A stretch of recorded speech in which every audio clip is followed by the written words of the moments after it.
So without further ado, let's get started. All right, long form versus short form. So, it's kind of an arbitrary distinction whether something's short or long, but I do think it's important to sort of start with, because I want you guys to have a good sense of, like, when you're working on a project, what is the best place to go? Sometimes you get into these sort of weird areas that are in between a long piece, like a novelette, something that's coming in at like 15,000 words. Do you send that to a novella publisher, or do you send it to a magazine? It's going to depend. But also, the different lengths for different genres and things like that. So for poetry, whenever I am looking to just publish individual poems, I'm pretty much always going to be going to magazines. You want to try and avoid, for the most part, doing series. At least if you're going to write a series, then you're going to probably want to be focusing more in like the chapbook length. So if you have a number of poems that are thematically linked, then you might want to think about putting them together as a chapbook. But for just individual poems, most of the time you're going to be going straight to magazines. So anything that's just individual poems, we're going to be talking about that in short length. For nonfiction, I think it's probably pretty self-explanatory. It's an essay, an article, that's where you're going to be wanting to go to your individual publishers, whereas with collections, you're going to be wanting to go to something, more long form. For fiction, though, there are much more specific designations.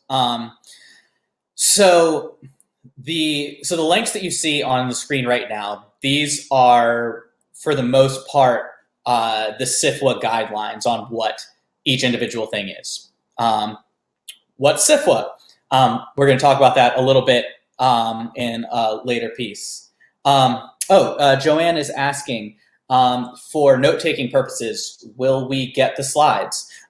So this presentation, I'm told, is going to be made public after we're finished here.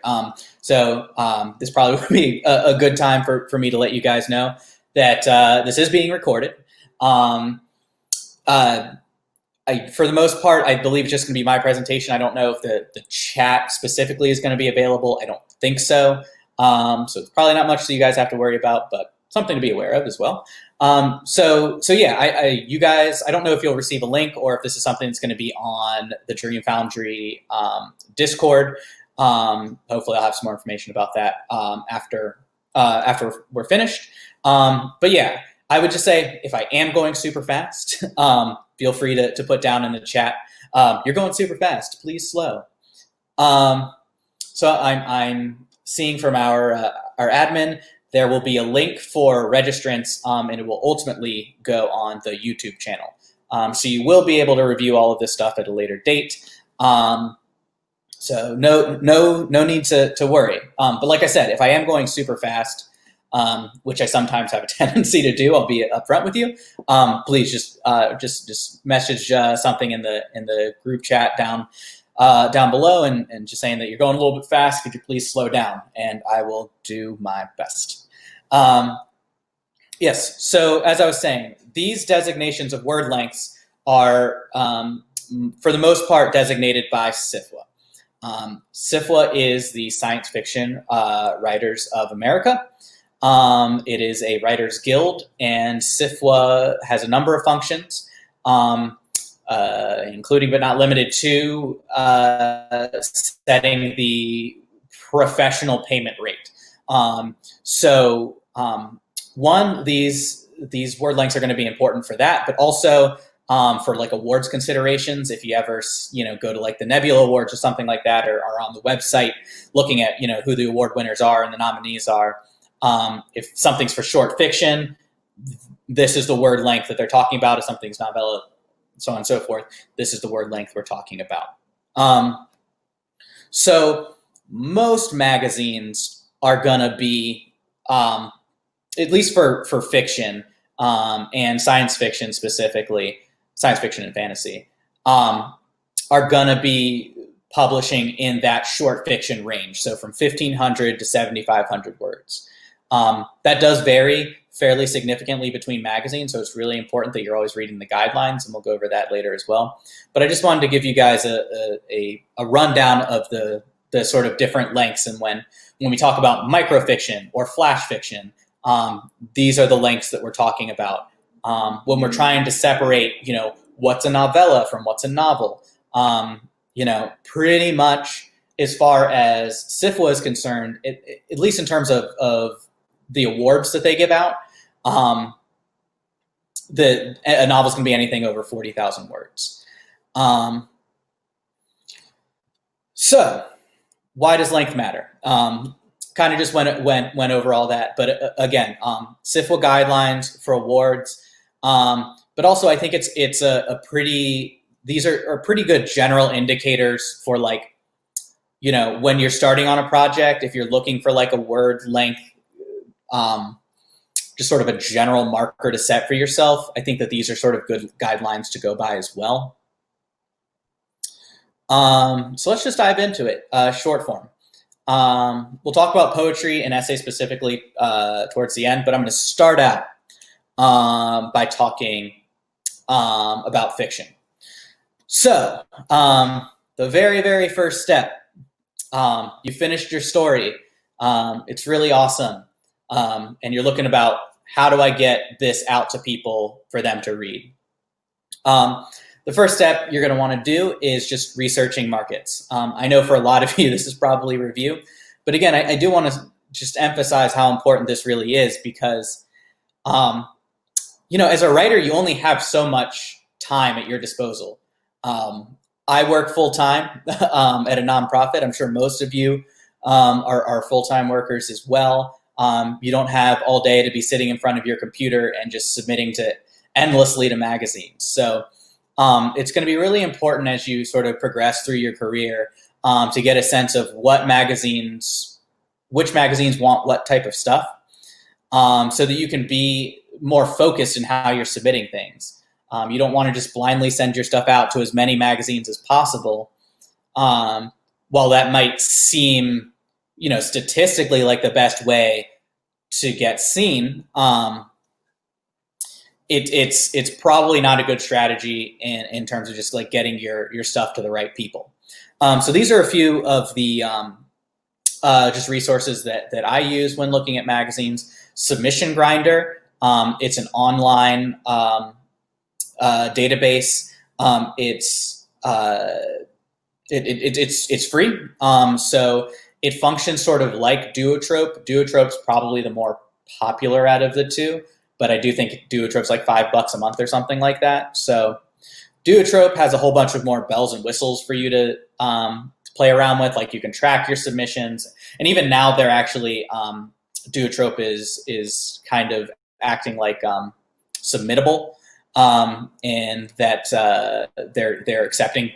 They're like I don't know what the right word would be, but they're a forum for accepting manuscripts as well. So a magazine can use Duotrope as their submissions processing system as well.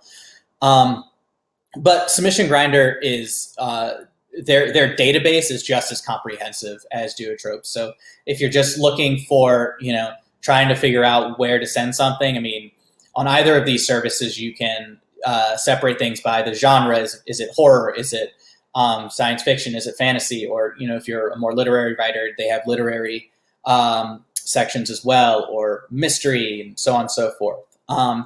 So you can also separate things by the pay rate. One thing that Submission Grinder does have over Duotrope in this sense is that Submission Grinder will actually tell you the cents per word that magazines pay, whereas Duotrope just kind of gives you a rough guidelines, whether it's pro payment or semi-pro payment or token payment, so on and so forth. So I recommend those two resources. SFWA as well. So to be eligible for SFWA, you have to be published in three different magazines that pay at least 8 cents per word. We'll talk about this a little bit more in a minute. But if you are eligible to join SFWA, SFWA also has a number of resources for finding magazines as well. There's some other forums online, on Reddit and other places as well. I'd like to, you can check that out as well. But once you've found a magazine that you feel your story is a good fit for, some other things to consider.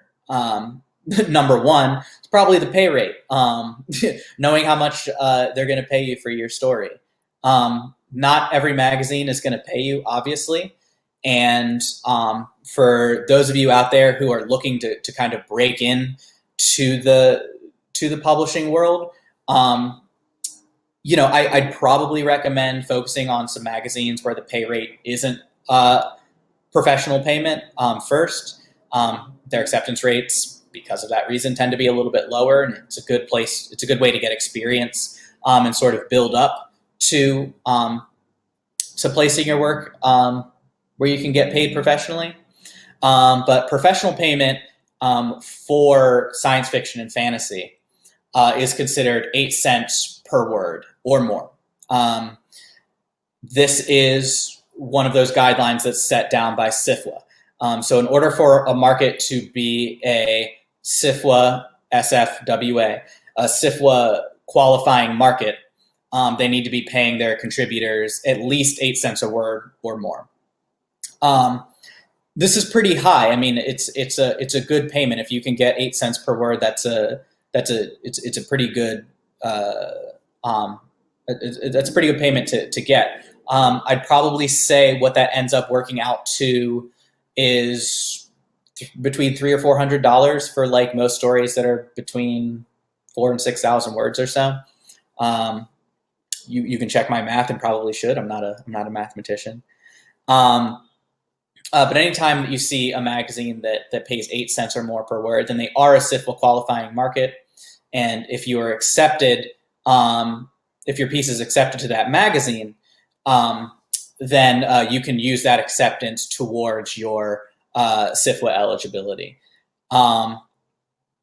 There are a few other ways that people get paid, though. Often magazines will pay just a flat rate. I know, I believe FIA is one magazine, for example, that pays contributors. It's like $350 for stories over a certain amount, like $150 for stories under a certain amount. So that's not uncommon as well, to see a flat payment like that. Most of the time, if you see a magazine that it's just doing a flat payment, it's probably not going to be pro payment. You can work out, how long your story is and how many words it is, and what that actually ends up dividing down to once you've actually been paid. It might be, but generally speaking, it's going to be the semi-pro markets that are paying flat rates. Some magazines don't pay at all. Generally, I try and avoid these magazines, though I've certainly submitted to them in the past. If a magazine has a particularly high distribution, even though they might not pay, I mean, it might be worth foregoing the payment just to get your work out there to that high distribution list. Who knows? Usually they'll offer a comp copy, so you'll get one or two copies of the issue that you appear in. I mean, it's something, and for those of you who haven't been published yet, I mean, it really is a great experience to see your name in print for the first time. So even if it's not pro payment, if the magazine looks reputable, it's clean, it's got a nice look to it, it's okay to forego that payment. It's okay to try and just get those sales in, so you can start building your resume up to working with those pro magazines as well. One thing I do recommend trying to avoid, however, though, is submissions fees. I would say within science fiction and fantasy and speculative fiction in general, magazines are pretty good about not charging submission fees. Most markets that are speculative fiction are probably going to be either for-profit magazines or nonprofit magazines that have a very high operating budget. So they try, it's good if they're funding their sources elsewhere. It's the reason why I really want people to try and avoid doing submission fees is because a lot of magazines can be pretty predatory on early career writers when charging fees. You know, I mean, like I said, I work at a nonprofit. I can't be paying, you know, $5 or $10 for everything that I send out. You know, it's at the end of the day, you know, where I wouldn't say that I'm a writer specifically because I love making tons of money. This is probably not the best career choice if that's what you're in it for. But at the same time, you do want to be compensated properly for the work that you put in. So if you're always paying submission fees, you're not really giving yourself a chance to actually like be properly compensated for all the work that you're putting in. So I do find that submission fees tend to be charged more at academic magazines. So anything that's affiliated with a university, it's pretty common for them to be charging submission fees. Contests, and I think I have a slide in here a little bit later about contests as well. Contests will often be charging a submission fee. And the purpose for contest charging a submission fee is because that's how the contest is making their money. When you see you know, an advertisement for that, like make $3,000 for publishing one poem, you know, that $3,000 doesn't just come out of nowhere. That $3,000 is coming from the money that the magazines are making off of their submission fees. So just be wary of things like that. And you know, when, you know, if it's a $1 or $2 or $3 submission fee and it's only something you're paying every once in a while, it's not necessarily a bad thing, but just be careful because it's easy to sort of bleed money into these contests and submission fees when it's really, really unnecessary. And most of the most reputable magazines will not be charging fees anyway. And this, of course, leads us into sort of a larger conversation about nonprofit publishers versus for-profit publishers. Like I said, most academic publishers, anything affiliated with a university, is going to be nonprofit. Their funding sources are coming from the university, and so part of the stipulations for that is that they can't really be, you know, making money hand over fist through these things. So any money that these academic presses are making should be funneled back into the publishing process of their work. So especially if you're seeing a submission fee on a particular magazine, these are some questions that I just like to kind of ask myself to figure out whether or not it's really worth paying that $5. I mean, I think that first you have to look at how is this magazine really making their money? A lot of speculative fiction magazines, especially the for-profit ones, I mean, they do make money. I mean, fantasy science fiction, Analog, Clark's World, all those, I mean, they have a lot of subscribers.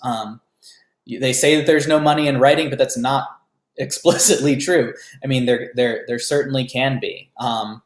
So if, like I said, these contests or magazines that have like these apparently really, really high pay rates that are like a flat rate, look into it a little bit. See if like maybe they're an academic publisher, see if maybe they're a nonprofit or something, just to kind of see if you can track down what their funding sources are. Because if there isn't any other apparent funding source other than their submission fees, then it's really a predatory magazine, and you shouldn't submit your things there.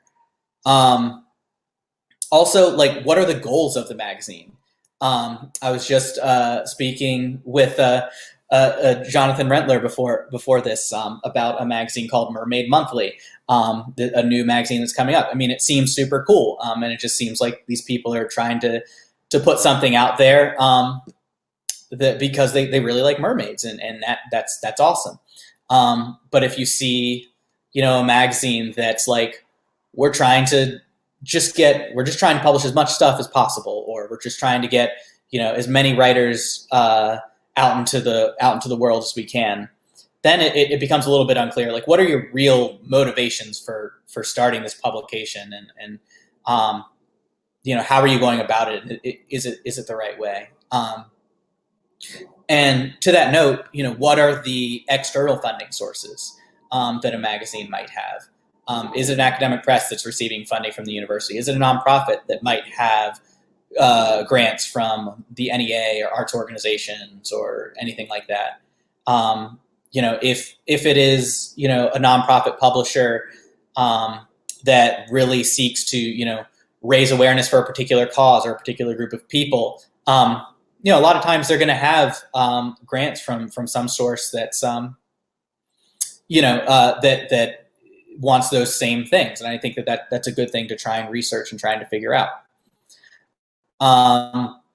Like I said, I already sort of talked about contests and competitions and why you should avoid them. But again, just watch out for the submission fees and how much the fee is. If a submissions fee is like $20, $25, then yeah, you should be super, super wary of why they're charging that much and what they're actually seeking to accomplish. And then lastly, vanity presses. Vanity presses aren't really around as much as they were like 20 years ago or so. So you're less likely to run into them, particularly for short form. But I mean, they are some things to kind of be aware of. I mean, Amazon in many respects is a vanity press. I mean, you can, if you were self-publishing something on Amazon, Amazon's charging a fee for that and they're taking a cut. So I'm not saying don't ever publish on Amazon for any reason. But if you are investing that kind of your own money to get your work out there, you should really make sure that whoever you're giving your work to is being fully transparent with what they're using your money for.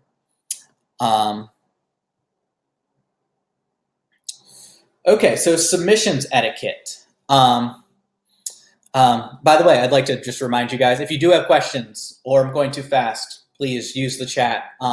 Let me know. I'll try and address it as quickly as I can. Okay. So submissions etiquette. You found a magazine. You like the magazine. They don't seem like they're shitty people that are just trying to screw you out of all of your money. What are some things you want to do to make sure that you have the best chance of getting your things accepted? The first thing you could do, and the most important thing you can do, is read the guidelines. I cannot be I cannot say this enough. You'd be surprised at how many people are just going out there and sending their things without ever really giving a consideration to what the editors want to receive.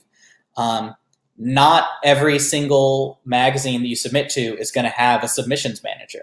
Some are going to ask for emails. Some are going to ask, some have like their own thing built into their website that you can just upload it directly to. You have to be aware of where you're sending your stuff and why you're sending it there. A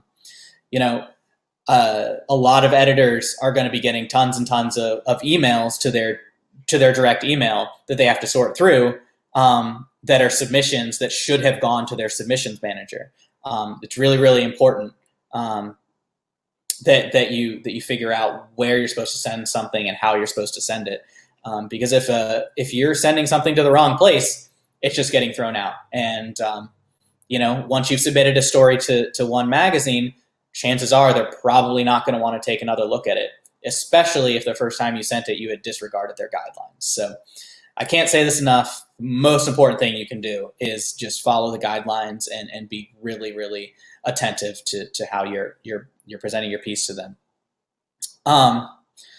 Most of the time, publishers are going to ask you to send a cover letter. I'll give you guys a sample cover letter in the next slide, but just some general things to keep in mind when you're writing your cover letters. You should always try and address the proper editors when you're sending in your stuff. Most of the time, in the About section of their website, a magazine will list who their staff members are.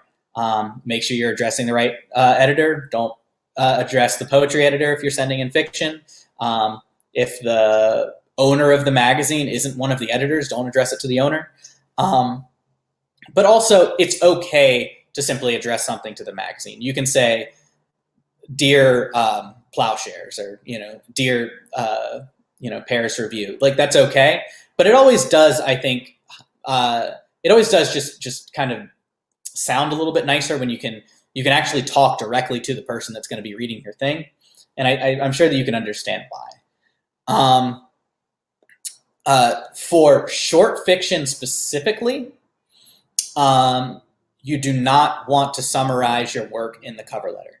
This is different from if you are submitting a novel to an agent. We'll talk about that a little bit later, but for short fiction, you just want to have the shortest amount of information possible in your cover letter. Especially some of the larger magazines are receiving, well over 1,000 submissions a month. I think that when Apex magazine reopened for submissions a few months ago, I think that in their first month, they saw something like 1,400 submissions.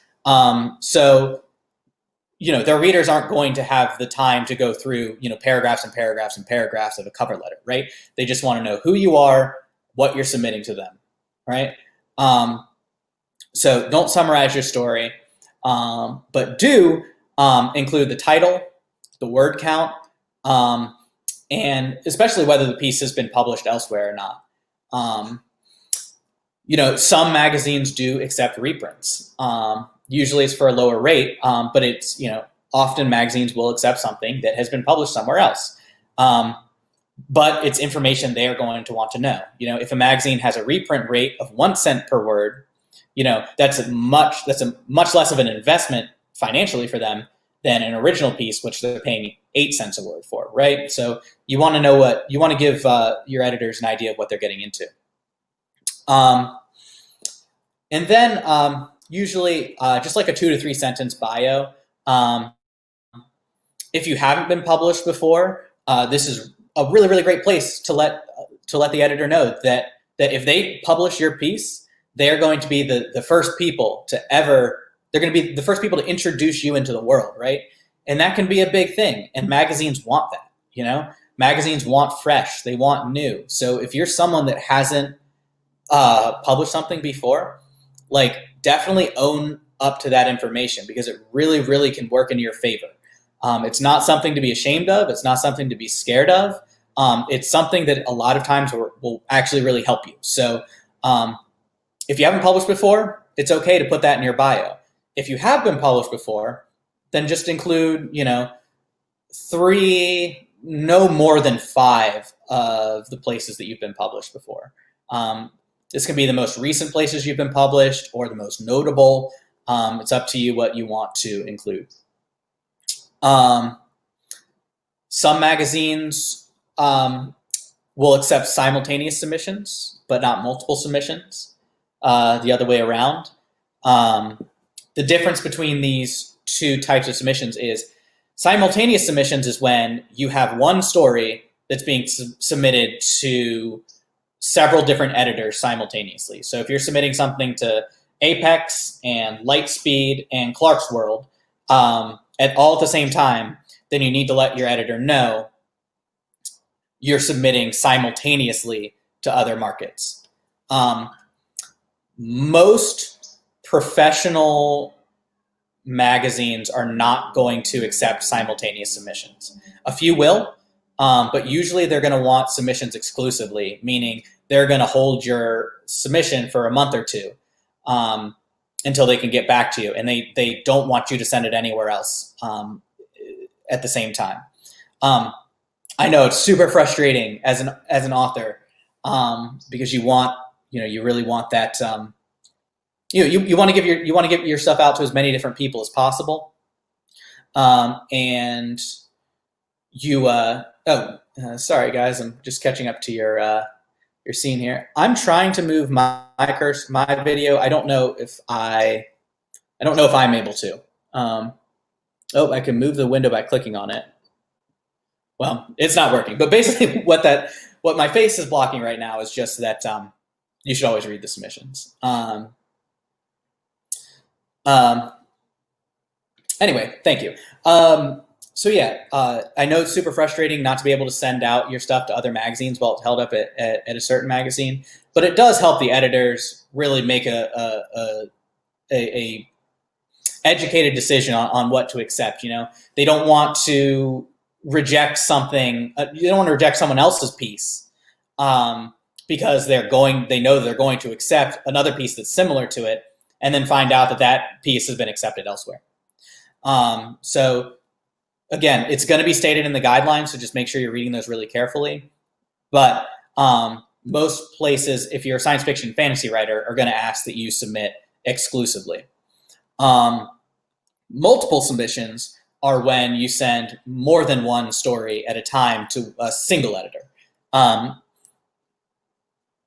Again, most professional markets are not going to accept multiple submissions, but some do. So if you have 2 stories that you think would be good for a magazine and they do accept multiple submissions, again, I'd mention it in your cover letter, but I mean, go for it. Anything to increase your chances of getting published is definitely a positive. Okay. Another couple things. Just never include your story in the body of an email. Always include it as an attachment, unless the guidelines specifically state that you should do that. I've never seen a magazine request that you include something in the bio of an email. But like I said, a lot of magazines are going to be using submission managers anyway, so it's not something you're going to deal with a whole lot.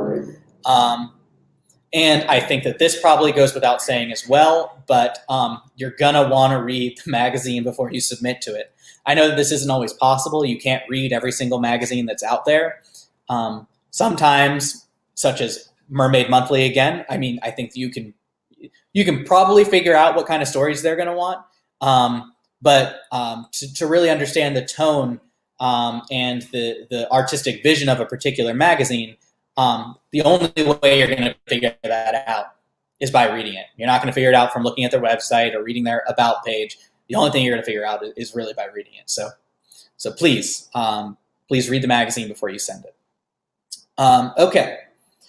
So Catherine says that she's writing an alternate history novel in the 1990s, published around 20 articles for Brazilian magazines. Bom dia, I should say.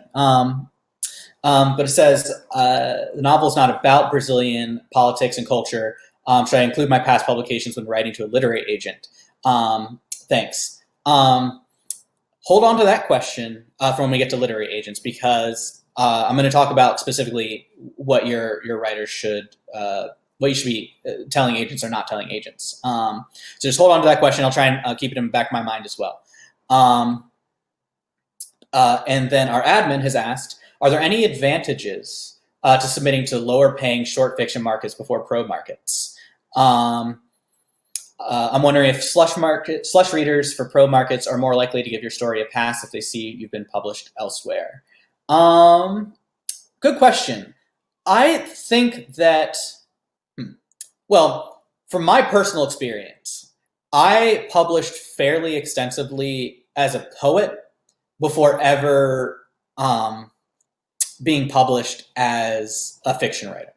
So I would usually let people know about the places I've been published as a poet, but at the same time, also try and impress upon people the importance of, the fact that as a fiction writer, I am still unheard of, and this will still be my first publication, and you can still say all that for fiction.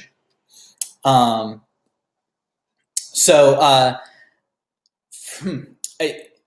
don't know. I think it differs per person. For me, though, I think that if you're really just looking for practice to get your stuff out there and you're looking to kind of build up your resume, I do think that like semi-pro markets and token markets are probably going to be the more appropriate place to start. But if you're someone who's been writing in another genre or another format like poetry, or if you're a journalist, something like that, and really have built up your skills as a writer and feel that your work is sort of on par with a lot of the things you've been seeing in the pro magazines, then yeah, I mean, I think that you can go ahead and just try for just the pro markets. Though if you are sort of hitting your head against the wall and getting a lot of rejections, then I don't know, maybe try some of the semi-pro markets or token markets and see what that's like. But I do feel that most slush readers are are not really concerned with your previous publications. It's 90% of the time, it really is just off the quality of the piece. If you're George R. R. Martin, you know, and you have a big name like that, then yeah, like I think that a slush reader would probably pass you on just for your name. But you know, for early career writers, I really don't think that it matters much if you've been published, you know, at a couple pro markets or not. What do you do if a piece is particularly tied to the current moment and waiting to go through the cycle of magazines rather than sending it out to multiple places at once? So I had a story recently that was sold to a magazine, and that the story dealt with a individual who was infected by a sort of unidentified disease. I sold this story probably December of last year, and then this all happened. And so that story, ended up getting pulled from that magazine. I still think it's a good story, but I probably will wait to send it out again. I mean, the magazine was super great. I mean, they apologized for it and that ended up commissioning another piece from me. But yeah, you know, that kind of stuff happens. So, you know, I think that, you know, I think that you never want to disregard a magazine's guidelines, but you know, do what you can. If something is really tied to a moment, do what you can to get it out before you feel it expires. But there's always going to be another moment, you know, even if something's not the right story for right now, it could be the right story for 2 years from now. And it's not like if you don't place it, you know, at one time that it's not going to be successful elsewhere. So I hope that answers your question. All right, I'm getting in a lot of questions, so just give me a moment to kind of sort through these and make sure there's anything I can answer later that I will.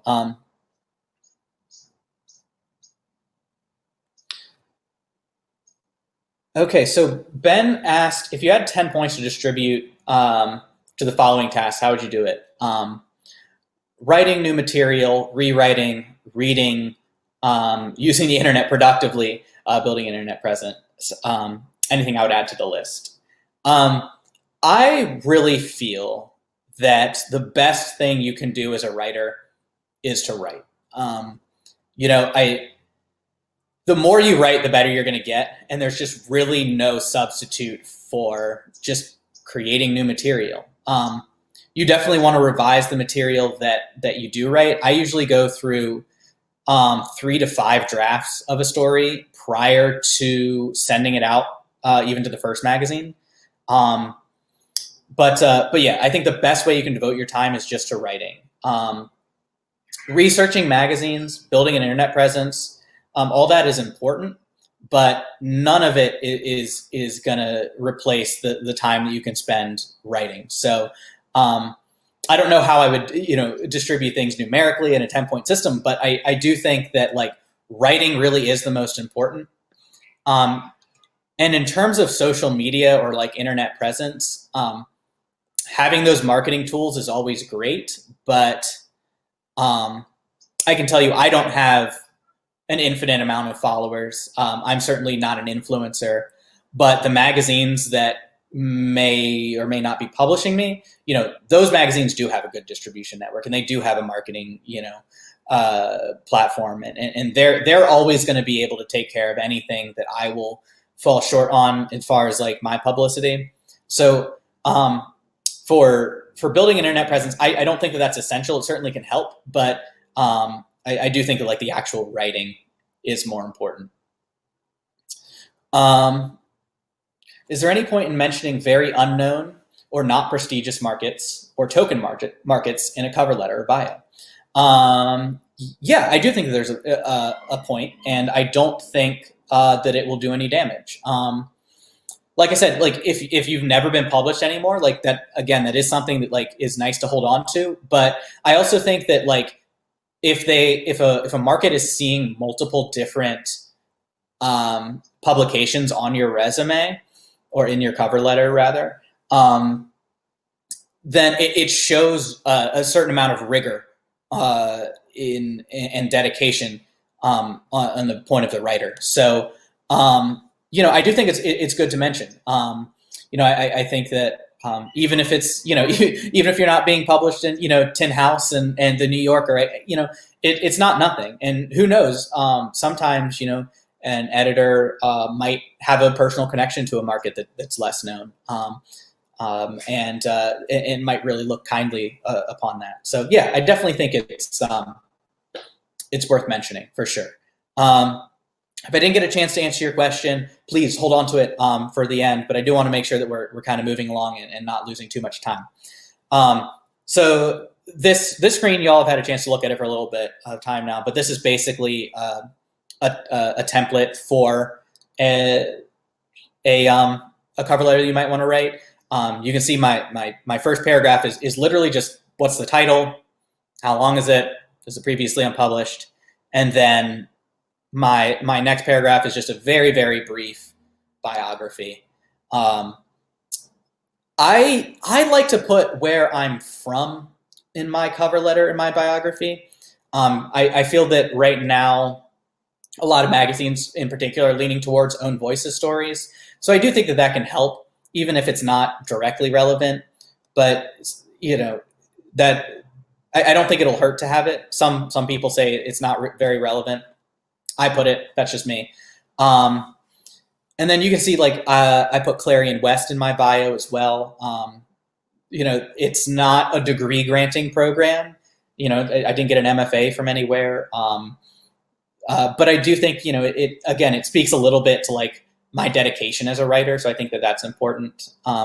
Any awards, that you might have or get, even if it's not specifically related to writing, if it's in any way related to the story, say you're writing a cyberpunk story and you build robots, you've won a robot building competition or something like that, that's a good thing to let the publication know, because they know that story is then coming from someone that has a particular knowledge set about the material that they're writing about. So that even it might not seem completely relevant to the story, but it might contribute to the decision that the editors make. And then lastly, of course, any publications you might have are also good to include.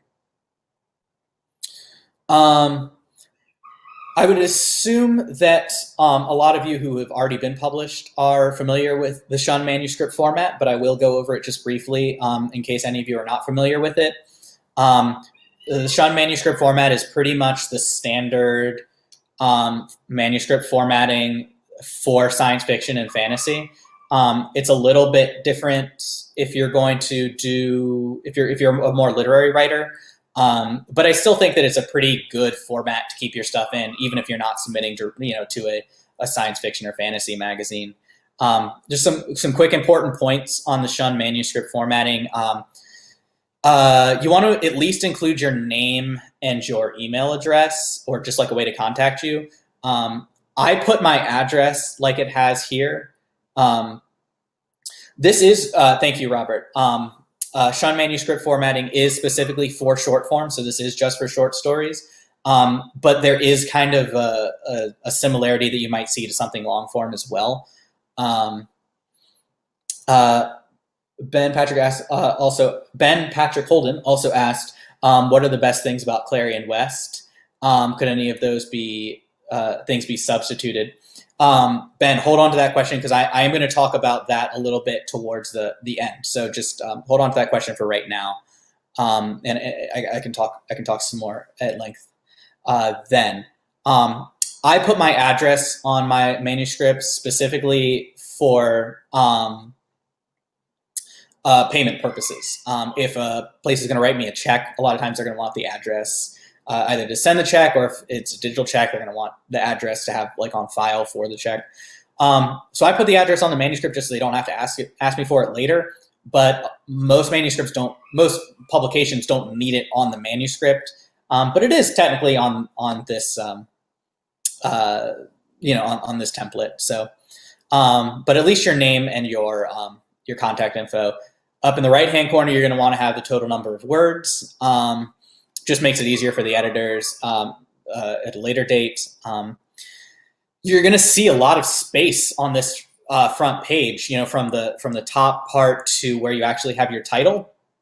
The reason for that is because when manuscripts were sent out in paper and not digitally, the front page was where a lot of notes for the manuscript could be made. So that's why I still keep it. A lot of editors will actually print out your story and read it on hard copy. So it's always good to leave them that little bit of space for notes. Not absolutely necessary, but I think it's a good thing to do.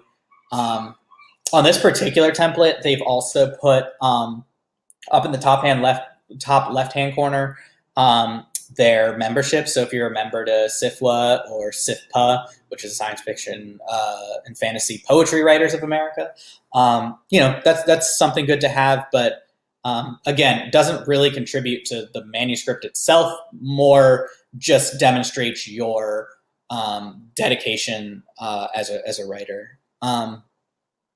Double spaced, of course. A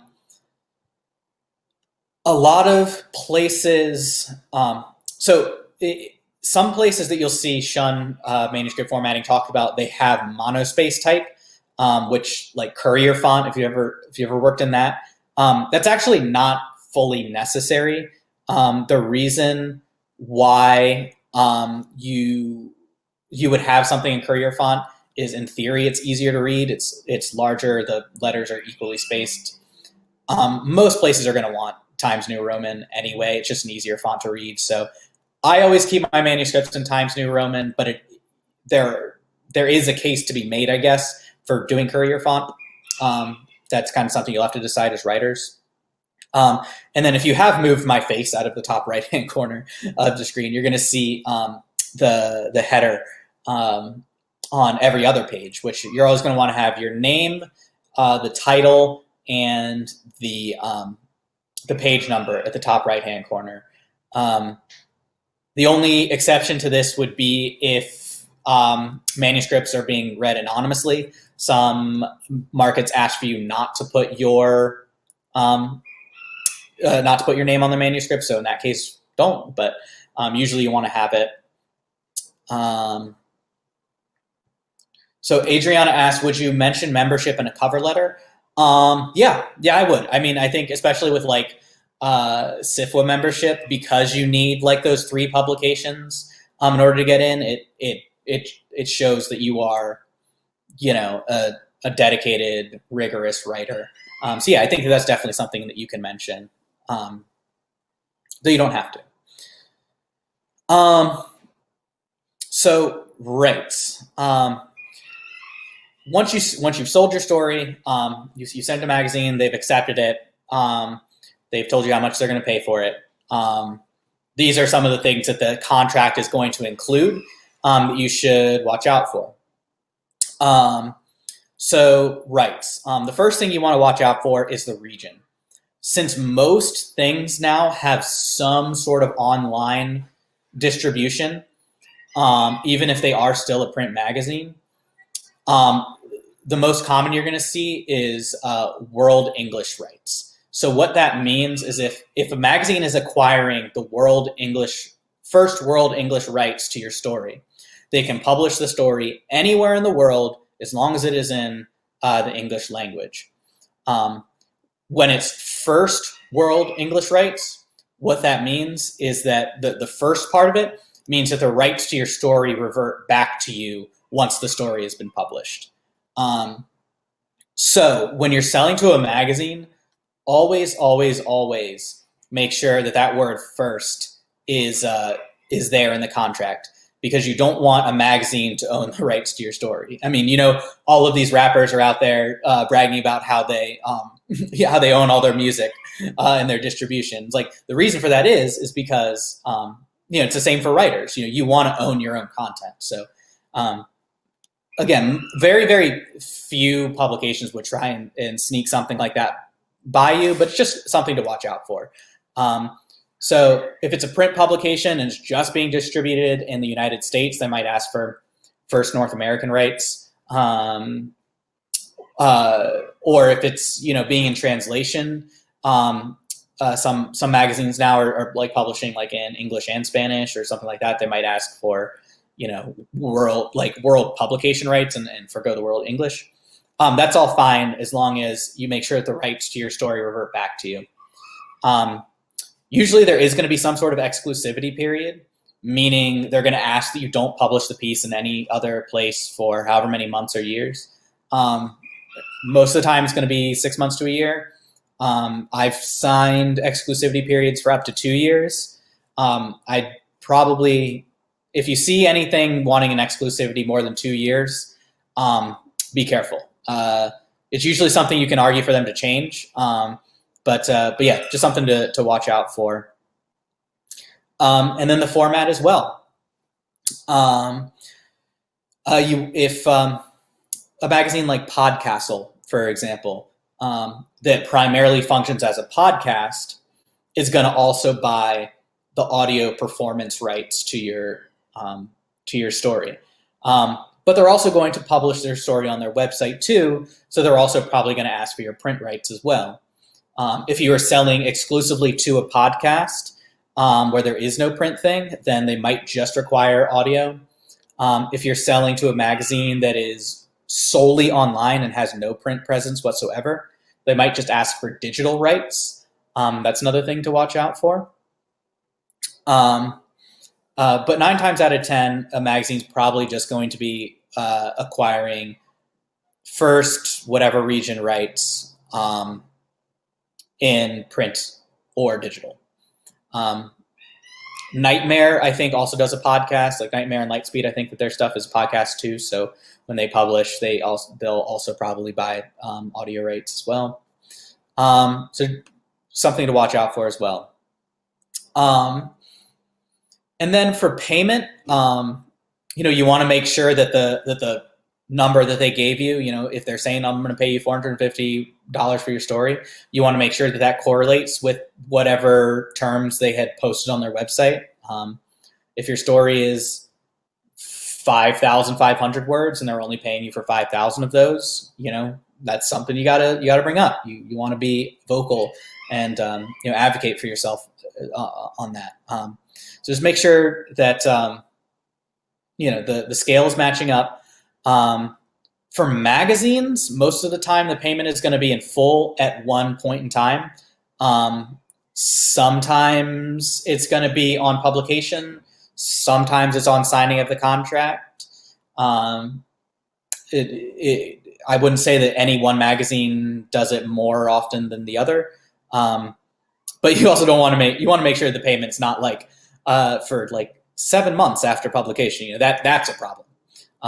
Sorry, my cat is jumping in my lap, so hopefully he doesn't jump on the computer. I apologize in advance for any any disruptions. Okay. So we get a cat tax. I think that means I have to put my cat on the. Here he is. This is Zoran. But let's not encourage him too much. Yes, he's only about 3 months old. So he's very young still. So yeah, these are just some notable pro markets. My personal favorites off this list: Clarkesworld. That's one that I subscribe to in print every month. I think their stuff is great. Strange Horizons is also particularly good in publishing international fiction. So for those of you who are from Asia, Brazil, anywhere, they do special editions. I actually they reached out to me to be part of their Brazilian speculative fiction issue. So that was super cool. They're really doing a lot to try and diversify and globalize their list. Super cool. Uncanny is also great. Lightspeed and Nightmare I like a lot. Stop it. But yeah, I mean, these are all great magazines that are paying 8 cents a word, 8 cents a word or more. These are some notable semi-pro markets. FIA in particular is one I love. They publish fiction from the African diaspora. So their magazine is super awesome, and I think that they are working towards getting pro rates. I know George R. R. Martin had reached out after his gaffe, I think at the Hugo Awards, where he pronounced the magazine as FIA, to try and get them money to get their payment up to pro rates. But right now they are semi-pro magazine. So Abyss and Apex is also great. The Dark, the publisher is Sylvia Garcia Moreno, who just came out with Mexican Gothic, which is winning a whole bunch of awards. They do a lot of great dark fantasy. And they publish at the former SIFL pro rate, which was a pro rate up until I think 3 or 4 years ago, which was 6 cents a word. So it's still pretty good payment. But yeah, all of these magazines have pretty large distributions as well, even though they aren't paying that 8 cents a word. So highly recommend submitting out to these. And then for the more literary writers out of you, here are some literary magazines. Some of these I'm sure you're more than familiar with, like Tin House. But these are also magazines I tried to find ones that were also particularly friendly to speculative fiction writers as well. So Tin House Black Warrior Review actually used to be run by a former Clarion alum, so that's a notable one as well. Ellery Queen's and Alfred Hitchcock's, not technically like really literary. I mean, they publish mostly mystery stuff, as you can imagine by the names, but they're owned by the same company that owns Analog, Asimov's, and the Magazine of Fantasy and Science Fiction. So they also, I believe, are a little bit more open to stuff that might not specifically look like it fits in their wheelhouse. So Ben asked, how much do you or people you respect write to an editor's tastes as opposed to writing to what you want, regardless of a magazine style? That's a good question. I try. It's hard, it really is, because you want. There's a point as a writer where you're writing a lot and not really getting a lot of acceptances. You wonder what you're doing to change that, and so you start to write more towards what the market might dictate. And I certainly have been guilty of doing that as well. There's nothing wrong with that at all. But I would say, writing is hard and it's time consuming and it's exhausting. And I think that it's something you just want to make as fun and enjoyable as possible. I mean, that's why I do it. I think that's why most of us do it. So, I think that if you have a story that you really just want to write, but you don't think it's going to be marketable, just write the story. It's at the end of the day, we're all here to have fun and to do what we want to do. So that's kind of what you want to prioritize. There's certain stories that halfway through or so, I realize, oh, this is going to be great for Neil Clark, or this is going to be great for CC Finley or someone like that. And I think in that case, you can tailor it to their magazine a little bit more. But on the whole, even when a story is great for a magazine, I've had editors reach out to me and saying, like, this, you really hit our wheelhouse perfectly here. This is exactly the kind of thing we want, but it's too long, or we just published something just like it, or, for whatever reason, they don't want it. And then you don't want to put yourself in a place where you can't send it out somewhere else because it's so specified. So those are also things to consider. So I already kind of talked about this a little bit, so I won't go too much, but just like some of the pros and cons of going to like a pro market versus an amateur or semi-pro market. The pro markets, obviously the payment's great. The exposure is great, but they do have very, very slim acceptance rates. And there are pro writers that are writing and getting accepted from these daily. So I'd probably say 90% at least of what I send out, it ends up getting rejected. Even though I've been publishing in pro markets for a little while now, the acceptance rate is very, very slim. So, something to consider. I think like the biggest difference that you gotta keep in mind is that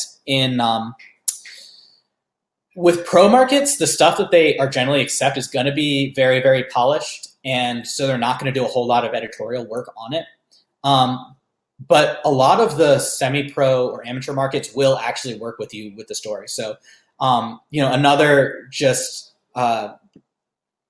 thing to keep in mind for those of you who haven't yet gotten something out there, if you're really looking to kind of develop a relationship with an editor and get a better idea, just get a better idea of like what you're doing right as a writer and what you're doing wrong, then it actually can be more beneficial for you to publish in something that's a little bit smaller, so that you can get that relationship with that editor and get that editorial feedback. I've worked with like 2 to 3 drafts of something with some of the smaller markets that I published in. But usually if I get accepted to like a pro market, it's like, here are some minor line edits and let's get this out there. So something to keep in mind. In also, for pro markets, because their budgets are higher, Ben says he just got a rejection from Clark's World 30 seconds ago. Welcome to the club, Ben. A good job. That one's a hard one. It's still one that I personally am looking to crack, even though it's one of my favorite magazines. So don't let that discourage you. Just keep going at it. But also, I mean, one thing to remember when you do get something accepted into one of these pro magazines is that often they are buying stuff way in advance of when they publish it. I've had stories that took over a year from the point that they bought the story to the point that the story reaches market. So if you, again, like I can't remember who had asked, but talking about the timeliness of a piece, if you have something that you really feel is timely to right now, it might be better to focus on a smaller, more specified market, just so you can get that thing out there quicker, because most of the pro markets are going to take a while. So just a few notes on poetry, essays, and scripts. Scripts are almost always going to be relegated to like literary markets. Here, I'll go back real quick. Scripts are almost always going to be relegated to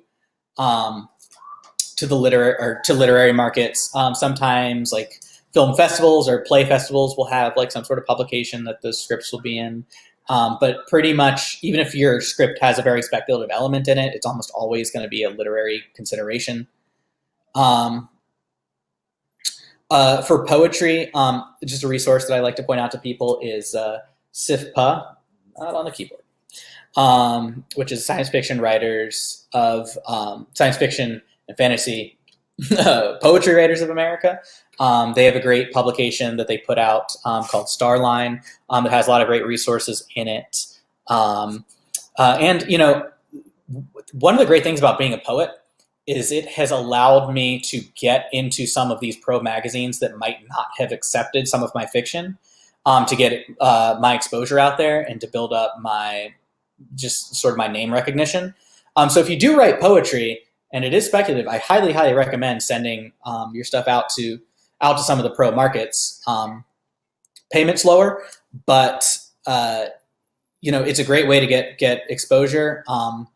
And usually the acceptance rates are much higher, and just a great way to get your foot in the door. And then essays.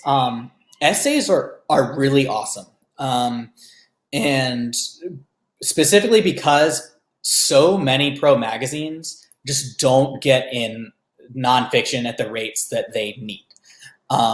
So if you have a speculative fiction or any like writing related essay that you have, send it out. I've gotten like I've been told specifically from different people, like Clark's World is running low on nonfiction, really looking for stuff. And I think that you'll notice it when you go through the nonfiction sections of some of the top pro magazines. It's usually really big names, and that's only because the editors are specifically reaching out to those people because they haven't gotten in stuff on submission. So definitely essays are also a really great way to get your name into some of these bigger magazines. So Bracy is asking, what exactly is speculative nonfiction? Good question. Most of the speculative fiction markets are, the nonfiction that they have is usually either going to be based around a few things, either fandom, if you're a big fan of something and have a statement to make about being a fan of that thing, that's a good topic. About on writing specifically, if you want to write about writing technique, that's also a good thing. The nonfiction that I personally have written tend to be personal essays that are connected with my writing speculative fiction in itself. So those maybe are a bit of a more hard sell to some of the magazines than I think like a more general essay, but are definitely still things that you can get out there. A couple things to remember about poetry, essays, and scripts. Higher acceptance rates, as I said, but also there's no industry standard payment rate. So the payment rates can vary pretty significantly. I've gotten anywhere from like $5, $10 for an essay, to over like 100. So, and from reputable magazines, it's not like one was smaller than the other. It's kind of hard to tell. So just keep that in mind too. Chapbooks. Chapbooks are a great way if you have a collection of shorter things, like flash fiction or poetry or essays, but you don't feel like it's like big enough for like a full length collection. A lot of magazines, they tend to be literary magazines, will accept chapbooks. Some independent publishers do chapbooks as well. But again, great way for name recognition. They look really good on MFA applications as well. So if you're one of those people that's looking into maybe going back to school, that's a good thing to talk about as well. All right, sorry guys, I have to attend to my cats because one is literally crawling on my back right now. No. Okay, sorry about that. Chapbooks are also good for like proof of concept. So no, you can't let me encourage them. As soon as they start finding themselves on the computer, they're just gonna be crawling right back. But yeah, like a lot of poets will sometimes have like shorter series in chapbooks that they later include in longer full length collections. So something to be to consider as well. All right. Are there any other specific questions about short form works before we start talking about long form?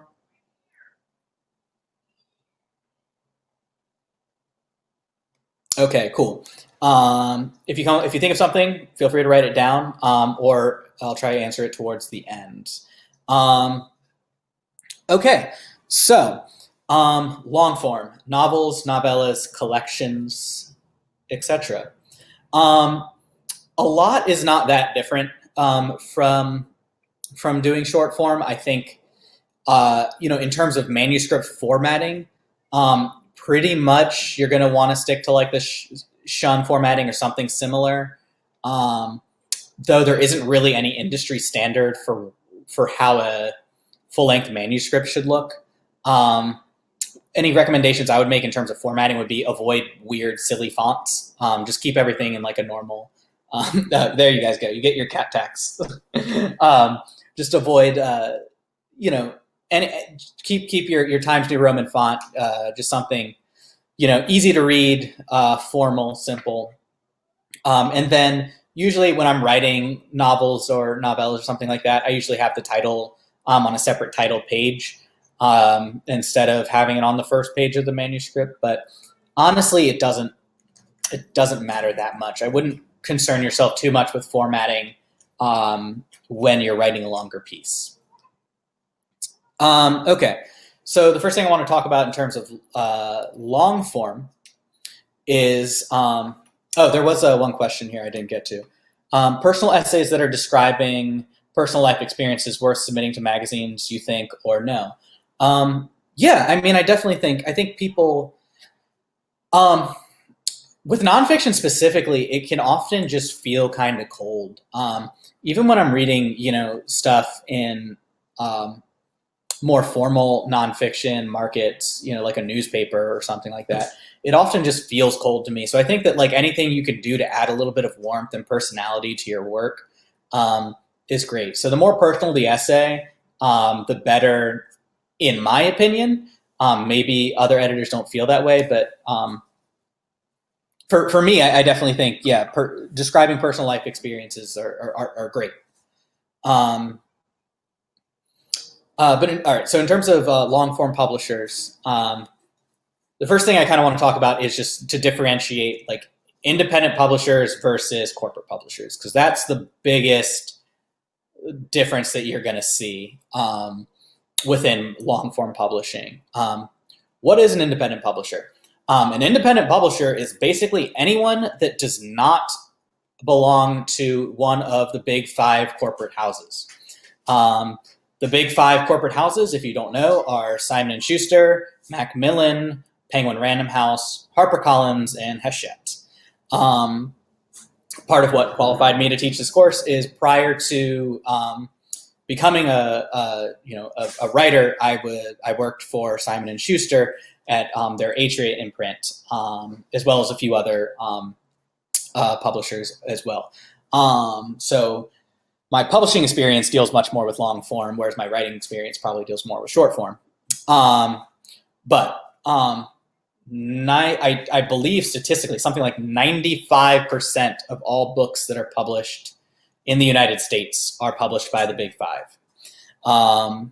So usually if you're submitting somewhere, it's probably going to be to one of these big 5s, even if it doesn't say Simon & Schuster or Macmillan on it. Like Tor or Tor.com, they're imprints of Macmillan. Saga Press, that's an imprint of Simon & Schuster. So on and so forth.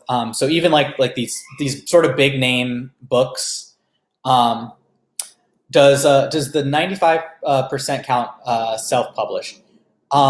I believe so, actually. I don't quote me on that. It's been a few years, so I'm a little bit out of the loop with internal publishing trends, but I believe that does actually include self-publishing.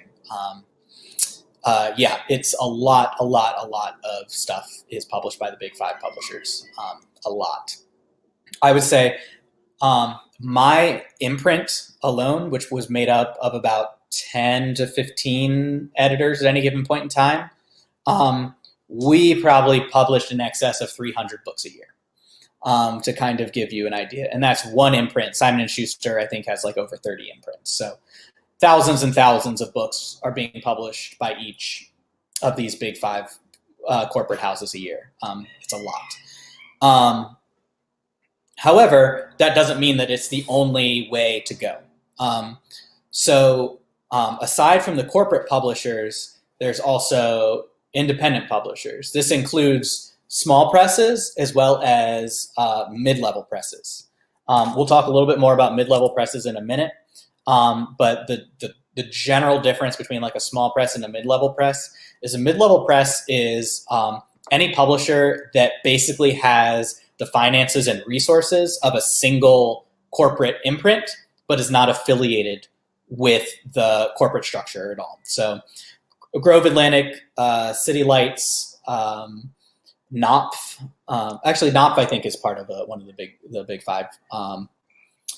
New Directions though is also one of these are places. I mean they'll shell out $200,000-$300,000 for a book advance, even though they're an independent publisher. Grey Wolf is another big one. But you also get sort of the smaller indie publishers.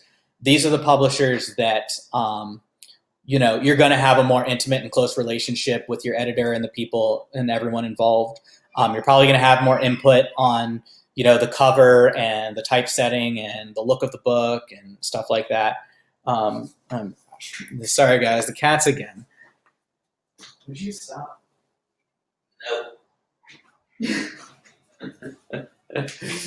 All right. Sorry, there are litter boxes here, which is probably why. No, they're fine. Okay. Yeah. So you just get more input. It's going to be a more intimate experience. Small presses tend to accept unsolicited manuscripts. So if you have a novel right now but not an agent, these are places that you would be able to actually send your thing and not have to worry about it. They tend to be highly specified with a particular interest. So like Apex Book Company, for example, which runs Apex Magazine, they're very highly specified in the type of science fiction fantasy that they publish. But they're a small magazine with limited resources. But it's still it's definitely something to consider because of that intimate personal relationship that you get with the staff. Like Sea Lion Press for alternate history, says Catherine. I'm actually not familiar with Sea Lion Press, so I'm not sure. But my guess is if they're sort of running along with these guidelines, then probably yeah. Some of the benefits to working with a corporate publisher, though, are, pretty much all of it comes down to money. The advance that they pay you is higher. The budget that they have to promote your book is higher. They have more resources. They have more resources to produce your book. They can do things like printing on end papers and having, embossed covers or dust jackets and things like that. So, if you're really looking to try and get, like, I think if your goal of doing this is to become like the next big best-selling author, if you want to be the next George R. R. Martin, the next Stephen King, the best way to do that is probably going to be going the corporate route. But if you're maybe a more experimental writer, or you feel like your ideas aren't really like mainstream, then or if you're having like trouble getting an agent, things like that, and just looking for publishers that are easier access, the independent route is probably the way to go. So mid-level publishers, I already listed a few of these, but again, they're going to have a lot of the same resources that a major corporate publisher has, though they're not going to have the corporate infrastructure. So their advances probably are going to be a little bit smaller, and you probably will get a little bit more of an intimate experience dealing with the editors and the rest of the staff with a mid-level publisher than you would with a corporate publisher. But it's still 9 times out of 10 with the mid-level publishers, you're not going to be able to submit directly to them. You're going to have an agent. The rest of your experience is going to be fairly similar to working with a corporate publisher, even if they don't have the exact same structure.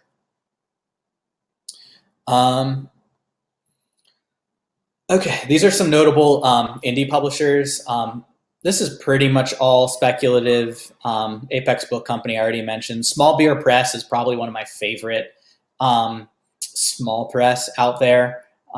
They publish so many different people.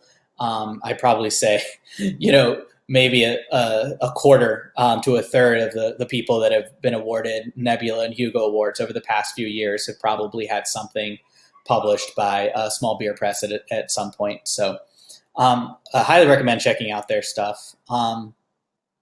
Nightshade Books, Fireside Fiction Company, these are all great indie publishers. Ben is recommending Laurie J. Marks, who he says is published by Small Beer Press. I really can't recommend their stuff enough. It's really great. These are probably some of the notable corporate publishers you've seen. Tor obviously is the biggest one out there. Though I will say for Tor, between Tor, Forge, and Tor.com, which are all owned by the same imprint, they pretty much they run a pretty wide range of experiences between Tor.com being open for unsolicited novella submissions, usually once or twice a year. To even Tor sometimes will open up to unsolicited submissions a lot. So even though Tor is one of the corporate publishers, they really do have sort of a mid-level or small press feel to them, and really will take a chance on a lot of newer writers as well.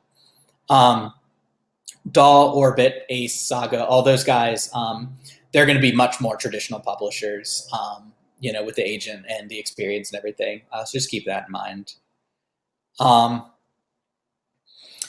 So the big question that a lot of you who are probably been publishing in smaller magazines for a while and are looking to transition into writing long form is, do I need an agent? And the answer is probably. So if you're ever, like I said, if you're ever trying to go for any of the big 5 publishers, you have to get an agent. They're not going to accept unsolicited submissions, for better or for worse. That's just how things are. So if you really are someone that, your ideal publisher is like a Tor or a Bain or an Ace or someone like that, it's probably a good idea to try and look into what it's going to take to get an agent. There's some considerations to make. Agents are almost unilaterally never going to help you with short form markets or poetry, for that matter. And then there's dramatic agents for like film writers and playwrights, but those are totally separate and a whole different thing. Collections, whether it's a poetry collection, an essay collection, or a short story collection, they tend to be hard sells. Generally speaking, I recommend trying to go for a mid-level or small publisher if you have a collection. That's not saying that the corporate publishers will never take a collection, but I find that the corporate publishers that take collections are generally more literary publishers. So that's just something to keep in mind. It's not unheard of to publish something at a smaller press, such as Apex or Small Beer, and have a corporate publisher pick that thing up later. The most notable one to me that I could think of is Rosewater. The author's name is escaping me, but if any of you can think of it, please post in the thing. But Rosewater was originally published by Apex Book Company and was later picked up by Orbit after it had already been published. And so that's an example of something where a small publisher can be sort of a stepping stone to something bigger. So with something like collections, I think that's a possibility. Like you publish your collection with a smaller publisher to get it out there, and then maybe it gets picked up by a corporate publisher, or an agent gets a hold of it and they want to talk to you about getting a larger piece. Tade Thompson, thank you. I don't know why I couldn't remember that. Tade Thompson, yes.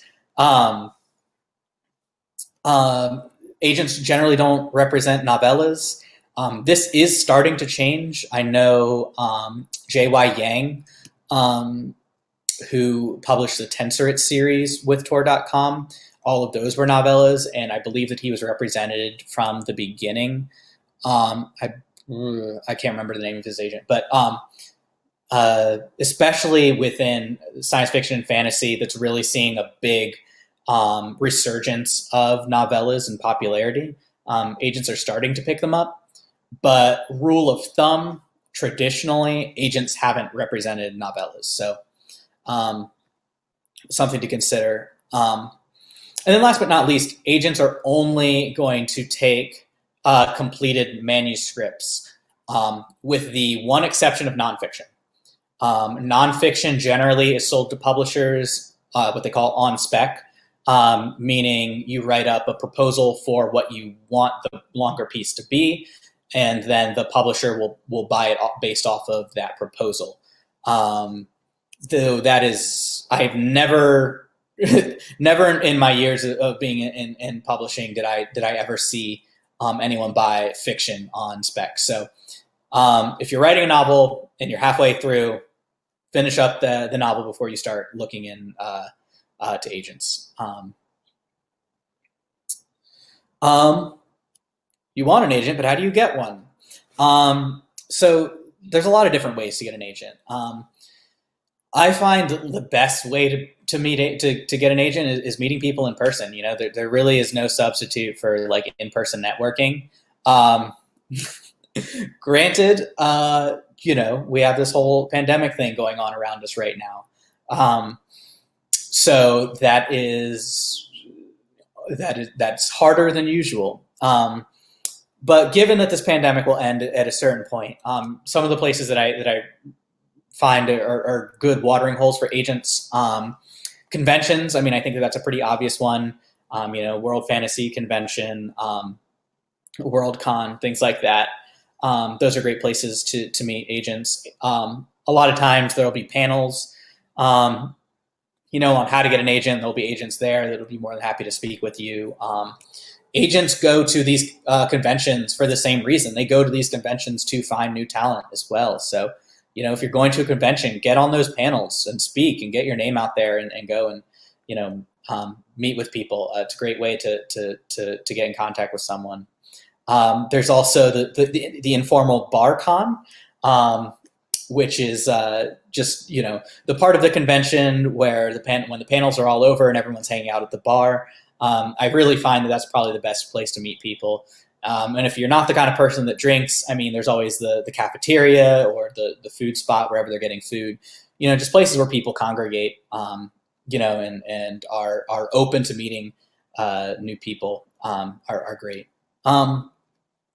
Other places to look at agents that don't involve actually physically going to a place. Almost always an author is going to thank their agent in the acknowledgement of a book. So if there are authors that you find that your work is particularly similar to, go find their books. Go look into the acknowledgements. See who they're thanking. A lot of times they'll thank their editor too. You know, if it's for a smaller press or for you know, an indie press or something like that, you know, you can look at who the editor is and maybe see if that editor is accepting unsolicited manuscripts. That's also a good way to get your stuff in there. Adanze asks about what about Manuscript to Marketplace? Could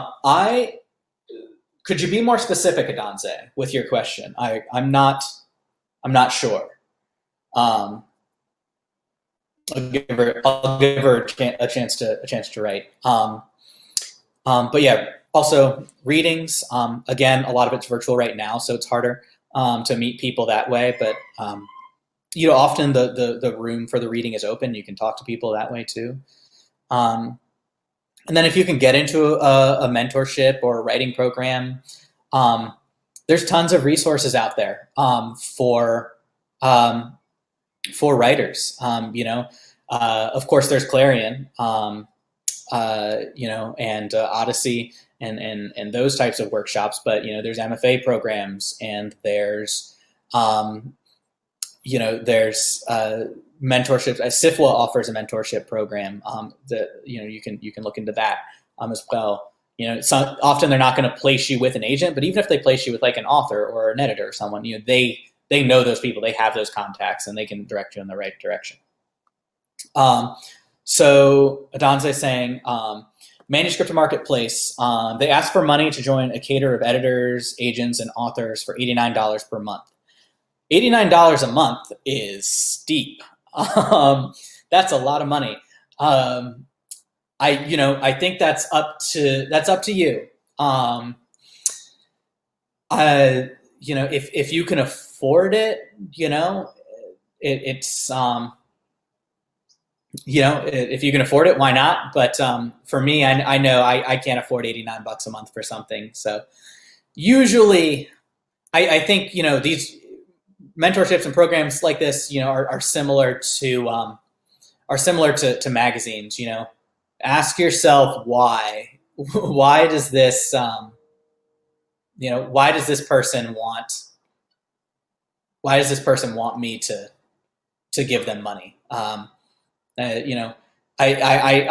find it hard to believe that $89 a month for a service would be worth it, but I'm also not too familiar with that service either, so I can't speak directly to it.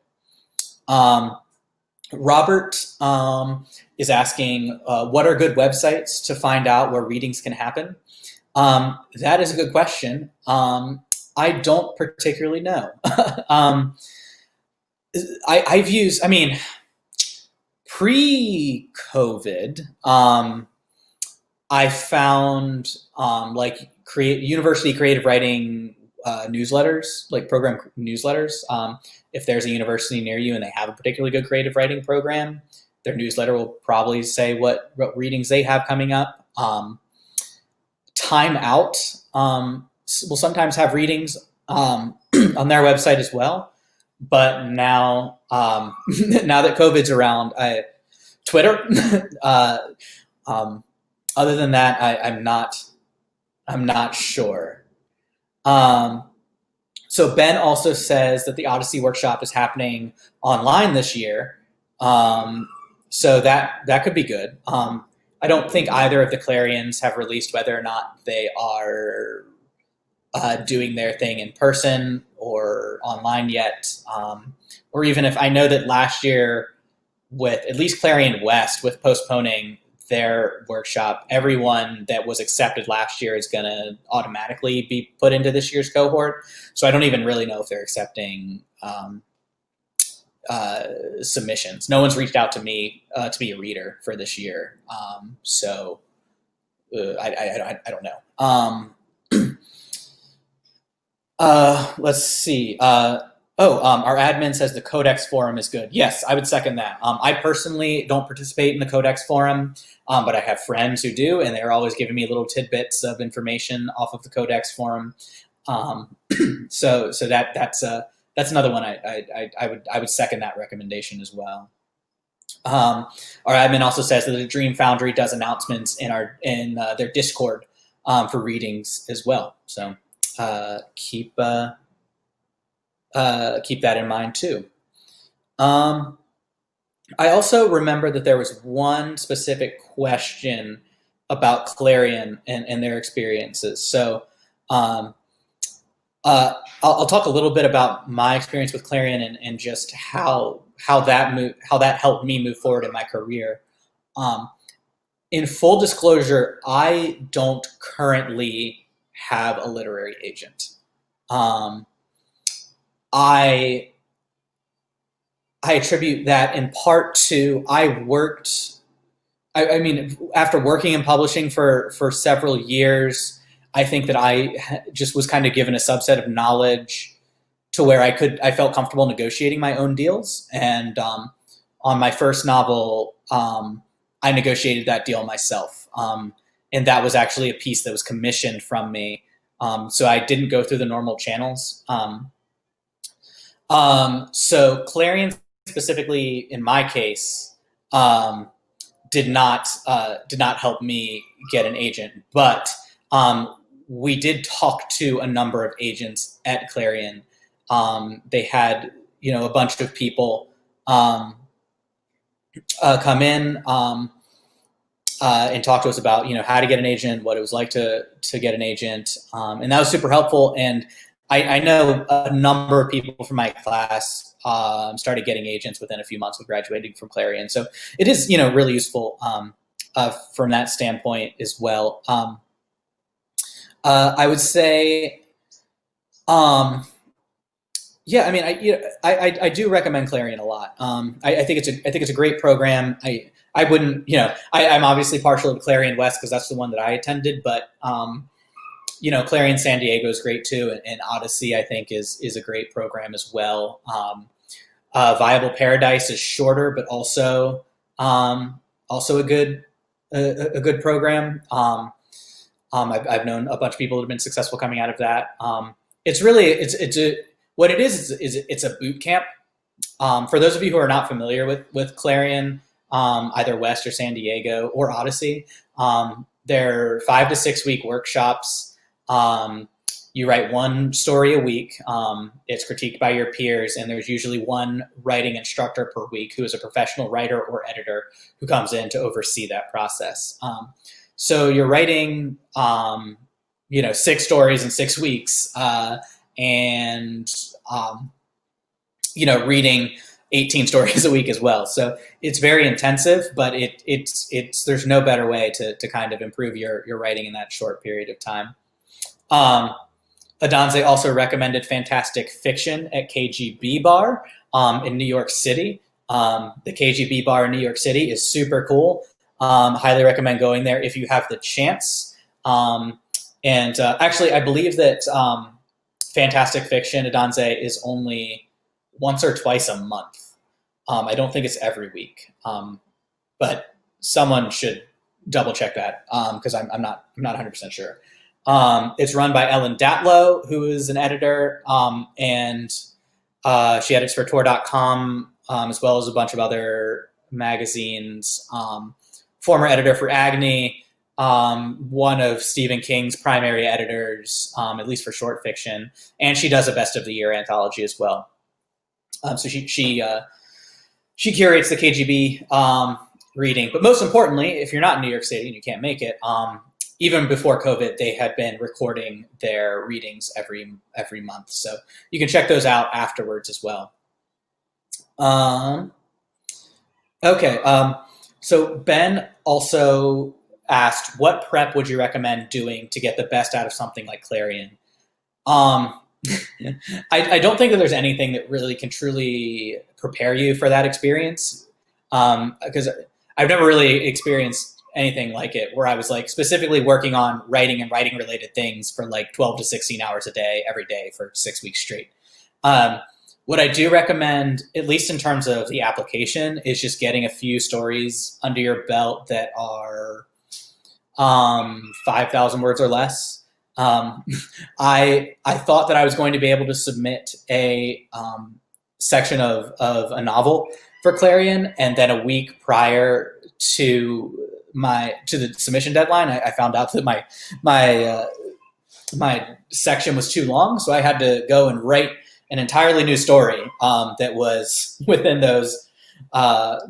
their requirements. So I wouldn't recommend doing that, even though it is what got me in. But I think just having several pieces on hand for not just for the application, but also just that's kind of the 5,000 words or less length is probably about what you're going to be writing there too.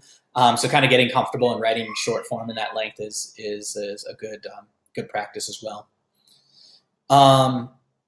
Yeah, if any of you guys have other questions about Clarion, feel free to put those in the chat as well. Okay. So a few things to remember about your agent. Your agent works for you. Once you get your agent, you are their client. Like you're their, they work for you. They're your employee essentially. So don't let them boss you around. Don't let them tell you that you have to do something or else. Like they're supposed to do their best to get you what it is that you have clearly explained to them that you want. So if the agent has a different vision for your project than you do, then it could be a good time to switch agents. Also important to remember, you can switch your agent at any time. If you get signed by an agent and it isn't working out, don't feel afraid to fire your agent and move on to someone else. I know a few, actually, the close friends that I have that have moved on to become fairly successful writers, they ended up firing their first agent. I think a lot of times, especially when you're a young, early career writer, you just want to get over that barrier so bad. You want to get that agent because they're the gatekeepers to the industry, and it's something that you really, really want. But don't be afraid to move on to someone else, and because you want your agent to really do the best for you and for your work. And then usually 10 to 15% is usually pretty standard commission for the agent. Okay, so your ideal agent depends on what it is you want. Typically, I recommend people going with boutique agencies, meaning, agencies that are smaller, that have a lighter client list. Obviously you see all the time agencies like WME or CAA, and so forth. They're getting these huge, big, 6-7 figure, advanced deals. But there's a strong chance that as an early career artist, if you're signing with one of these big major agencies, that you're going to kind of fall out of their focus. Because when you have Oprah as one of your clients, that's where the money is, not whoever is sort of like this up and coming new artist. So you really want to sign with someone that is looking for new and up and coming people and is willing to work with someone who may not yet have the sales numbers.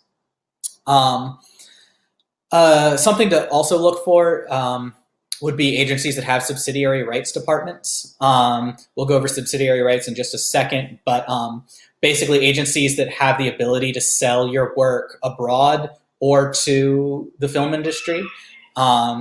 The reason why it's better to keep these rights in with your agent rather than to sell those rights to the publisher is because with the publisher, it's fairly standard that you're only going to be making around 50% of however much they sell your foreign rights for. So for example, if your publisher sells the publishing rights to your book in Greece, for example, and they sell it for $1,000, you're only going to get $500 out of that, and then your agent's going to take their 10% commission, which is $50. You're only getting $450 out of that $1,000 deal. Whereas if you're keeping your subsidiary rights within the agency is just going to charge whatever their standard subsidiary rights commission is, which is probably going to be lower. So if you're only taking like a 10 to 15% commission out of $1,000 deal, then you're only losing $100 instead of $500. So something to keep in mind. Usually, however, boutique agencies won't have a sub rights department.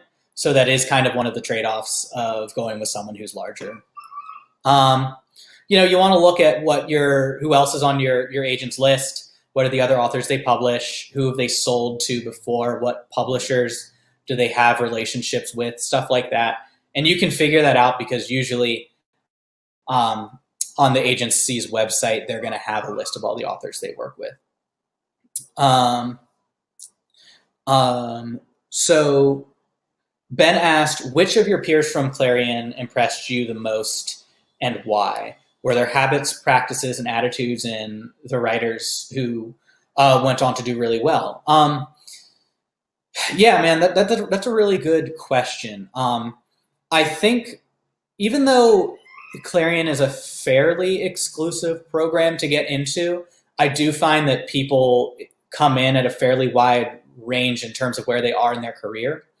So there are certainly writers that I think were maybe not as skilled when they came into Clarion that I've seen them over the past 2 years really grow and blossom. Like someone that may really have not really had much of a chance getting into like pro markets at the time, but over the past few years has published like 10, 15 times in smaller markets. I mean, that's something that's really impressive to me, like the ability to kind of realize where you're at in your career and move forward towards, a greater goal.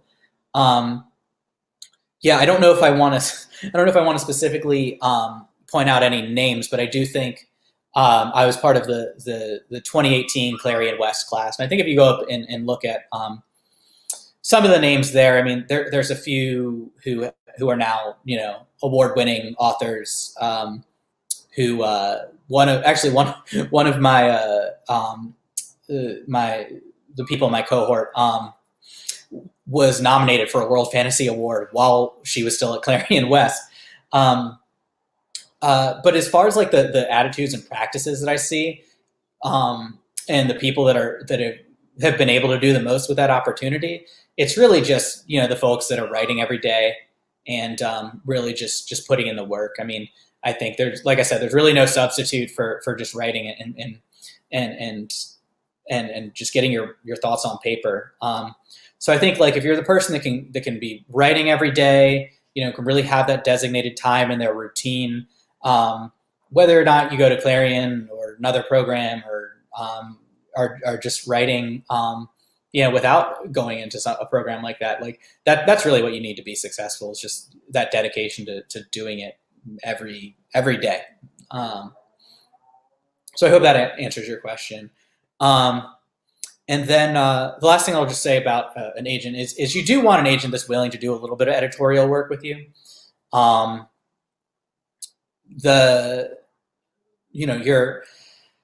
Typically your agent is going to go through a draft or two with you prior to sending it out to publishers. Some things that are much, much more polished, they might just go ahead and send out. Like if, for example, if you had something published by an indie press that got picked up by an agent, and the agent is trying to transition that specific work from a smaller press to a major publisher, in that case, they might not do a draft with you. But you do want an agent that at least has a little bit of editorial prowess to them, and some experience doing that as well. We're running a little bit low on time. I wanted to kind of leave the last half hour for questions. So if I'm speeding through this last bit, and there is information that you want to know, just quickly let me know, because I do want to give you all a chance to ask questions. So this is basically the process for how a publishing deal is made, right? Step by step. So first, the agent's going to send out the manuscript. Usually, they're going to send it out to a number of publishers. If there's one editor that the agent has a particularly good relationship with, they might send it out to that agent exclusively at first. But usually it's going to be out with a number of folks. And then once the editors have had a chance to read it and consider, then they're going to start making their offers. So I would say for most things, it's pretty common to just get one offer, maybe two. And it's usually going to take the editors a little while to get back to you. I mean, their editors, they get in 20, 30 submissions from agents a day. So it can take a few months for the editors to read through something.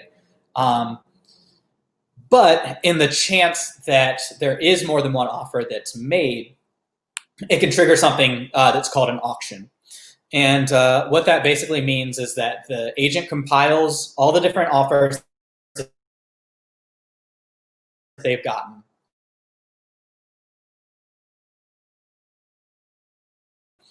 And they take the highest offer and they set that as the ceiling, right? So, or I guess the floor rather. So they're saying like, all right, let's say you went out and the highest offer you got from someone was $100,000. So you start out with $100,000 to say, this is the offer that we have. What's the best you can do? So the editors will go back to their companies and they'll discuss and they'll talk about what they can do. And they'll all submit a revised offer. Based off of that revised offer, if there's one offer that's much higher than the others, that's usually the winner. And you kind of move on. There are times where you'll have like 10 plus publishers that are in an auction. And then there's like really 2 or 3 that are actually like pretty similar. In that case, it would probably go to a second round in which they come up with a final offer. And then you base the contract on that. So a contract sheet is drawn up once you determine who the winner is.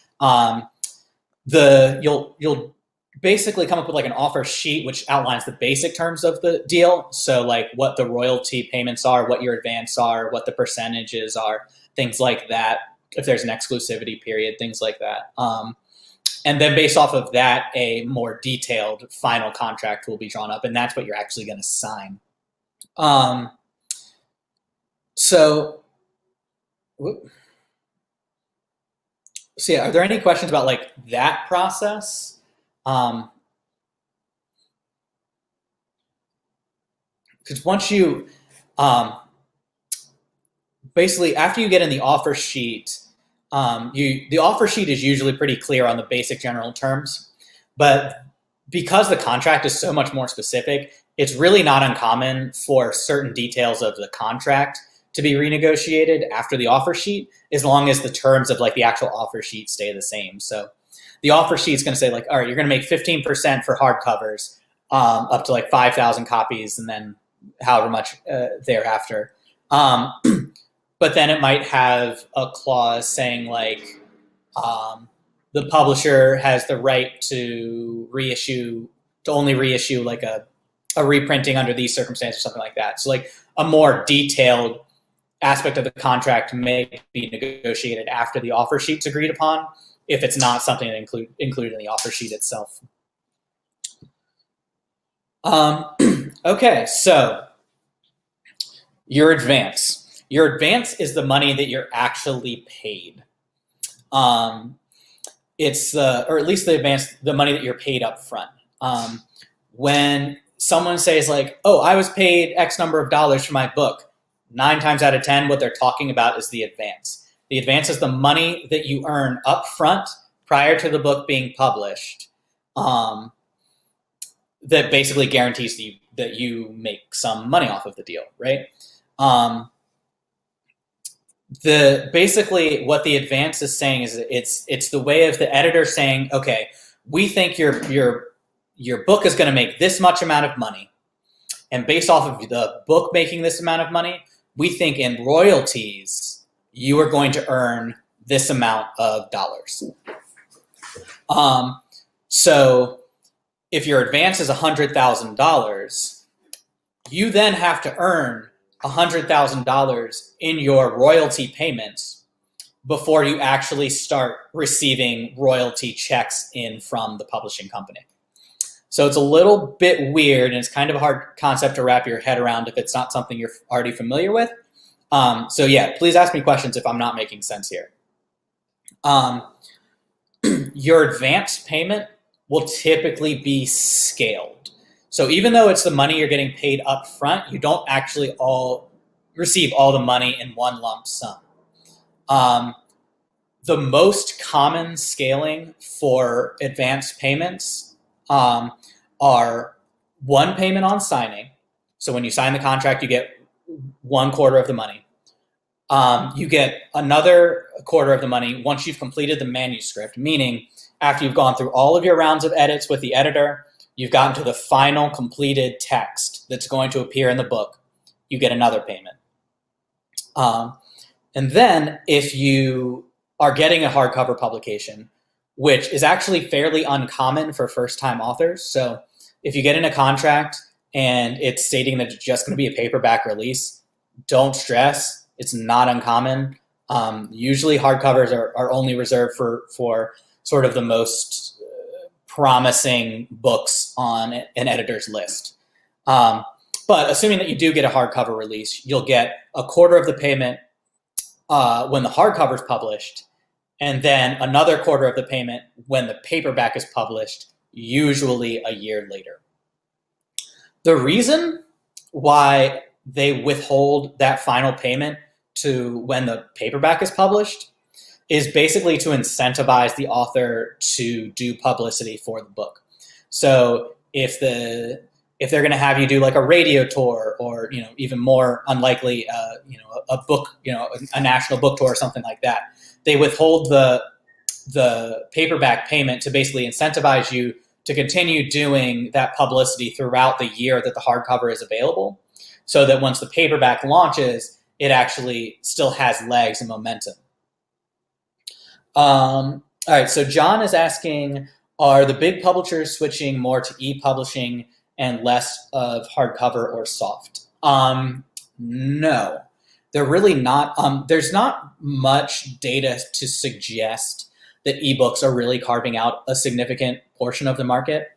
I haven't really looked at those numbers within the past 2 or 3 years or so, and certainly not since the pandemic has started. So I don't know if since the pandemic started, if there's more ebooks being published. But ever since ebooks really came on the market, we haven't seen them carve out a significant portion of the print market. The print market is mostly staying stable, and the ebook market is sort of like an addition to that. So I mean, there certainly are like ebook publishers out there, especially like indie publishers, and there certainly are people that are turning to more alternative methods of publishing. But as far as I've seen, there's really not. It's not that those markets are taking away from what's already there so much as that they're just adding a layered aspect of what already exists. Bracy is asking, is it better to have an advance or receive royalty payments? Are book advances like music advances? Well, I'm not too familiar with music, with the music industry. Probably not enough to really comment on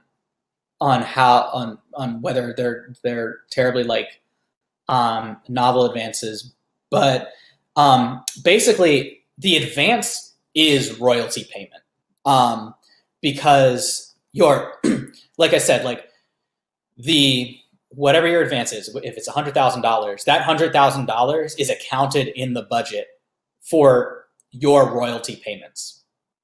So a insane amount of books, I believe the number is something like 90 to 95% of books that are published will never earn out on their advance. So when you receive your advance, you should fully expect that to be the most money that you're going to receive for that book. Obviously, in the case of like super big bestsellers and stuff like that, that's not the case. You know, I'm sure George R.R. Martin is getting in a pretty hefty royalty check every month. But for most authors, and particularly early career authors, your advance is going to be all that you get. It's very, very uncommon for a book to actually earn more royalties than the editors are giving you up front. What's important to remember, though, is that doesn't necessarily mean that the book didn't make money. Like, a book can be profitable for the publisher even if an author doesn't earn out their advance. Because like I said, the advance is something that's already accounted for in the budget. So when a editor runs his or her profit and loss statement, basically like the Excel sheet that tells their marketing department what they expect the expenses to be and what they expect the gross to be, the money that they're paying you is already there. It's already accounted. So if they know that they're not going to hit that $100,000 number, right? They know they're not going to hit that advance number, and they've accounted for that. So some books will lose money. The publisher will invest more in publishing the book than the book sold. That does happen. But that doesn't necessarily mean it was just because they paid the author too much money. Usually it's because they thought that they were going to sell more copies than they did. I hope that answers your question. And Bracy, if it doesn't, please feel free to ask me to clarify in the chat. Okay, so royalty payments. This is what your royalty payments are gonna look like. So for hardcover, paperback, and ebook, these numbers are pretty solid. There's not going to be a whole lot of negotiation to be done as far as these percentages go. This is pretty industry standard. So most of the time, you're going to be earning 10 to 15% on hardcovers. Though hardcover royalties are scaled. So, or escalated rather. So for the first 5,000 copies that you sell, you're going to be earning 10%. But then there's there's like a motivator for you to attempt to try and sell more copies, right? So if you do sell more than those 5,000 copies, they're gonna bump that up to 12.5 for the next 5,000. And if you sell even more than that, it'll be 15%. most first novels will not sell 5,000 copies. That's a lot. I think last time I was looking at New York Times bestseller numbers, 5,000 in a week is about what the threshold that you need for getting on the list. So, 5,000 copies is a lot of books. So you can expect to earn about 10% on your hardcover royalties. Paperback is a little bit more negotiable. It's typically going to start at 7.5%. If you have a really good agent, they can negotiate for there to be an escalator there too. So maybe for it to be moved up to 10% if you sell more than 5,000 paperback copies. Ebook, however, is solid. It has to be 25%. And the reason for this is it's actually part of the lawsuit that Amazon waged against Penguin and Random House when they initially merged. So to give you a little bit of background on that, when Penguin and Random House, it used to be the Big Six, and now it's the Big Five because Penguin and Random House merged. When Penguin and Random House merged, Amazon tried to make the claim that they were merging so that they could control yes, and it is now about to be the Big Four because Simon & Schuster just announced that Penguin Random House was going to acquire them. So hopefully we don't have another big fiasco like this. But Penguin and Random House joined together around the same time that you saw a stark rise in ebook sales. So Amazon tried to make the argument that Penguin and Random House were joining so that they could price gouge Amazon and how they sold their books. So it was this big thing. The Department of Justice got involved, and basically part of the settlement was that all ebook sales across the industry were going to be 25% royalty rates for authors. The only time that this is going to change is if you're working with an independent publisher and they give you a royalty-only option.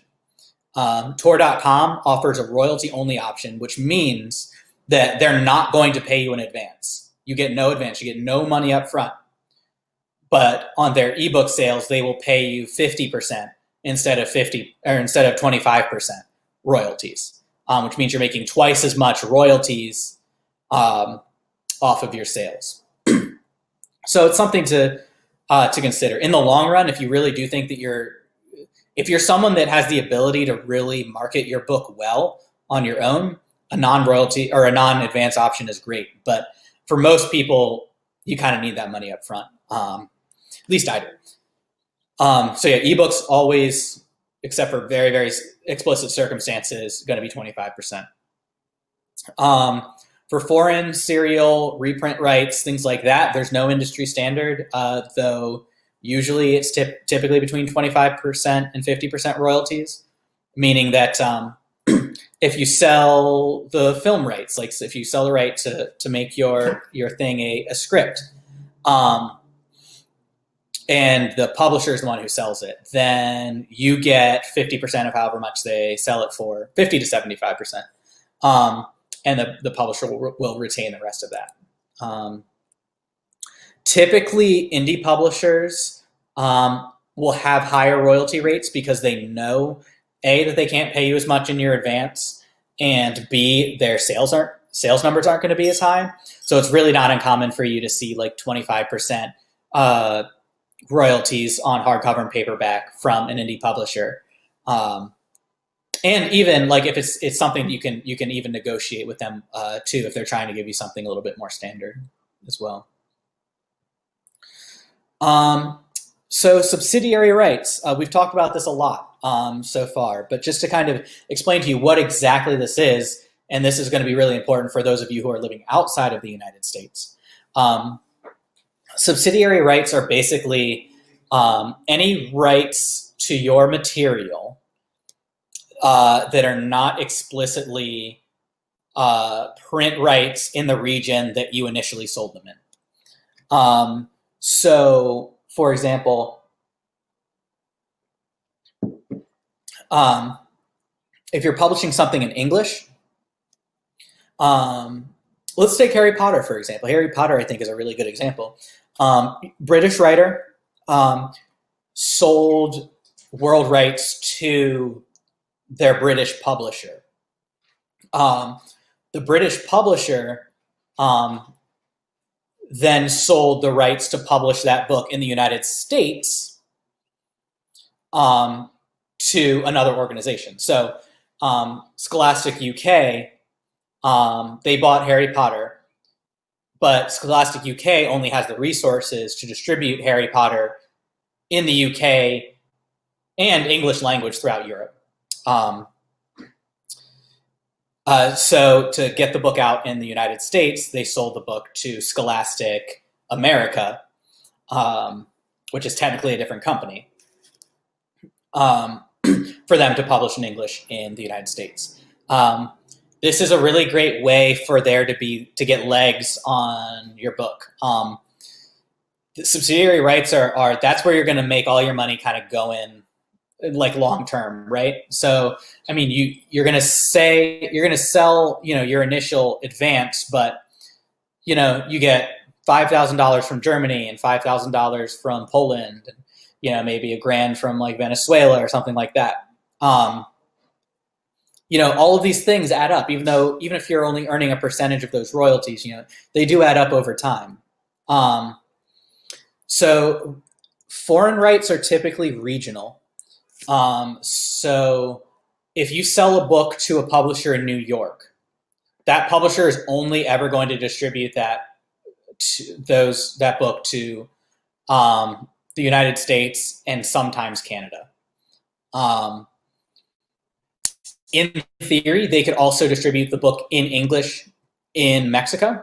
But if they only have North American rights, they are not allowed to distribute that. They're not allowed to send their copies of books to Europe. Even if they're selling it at an English language bookstore in Europe, they have to keep their distribution within the United States. Similar with translation rights, like if you're selling rights to Puerto Rico is a bad example, but to like the Dominican Republic or, El Salvador or something like that, you're going to sell the rights to publish that book in translation. So if you're selling a book to a Dominican publisher for Spanish translation rights, the original publisher can still distribute your book in the Dominican Republic as long as it's in English. But then only the Dominican publisher would have the rights to distribute that book in Spanish. So it's similar for countries in Africa, Asia, anywhere in the world. Rights are always sold regionally. Sometimes if you have a big agent, you're working with an agent with a lot of resources that has a subsidiary rights department and things like that, the agent will probably just initially sell your North American rights if you're living in North America, or your European English rights if you're in the UK.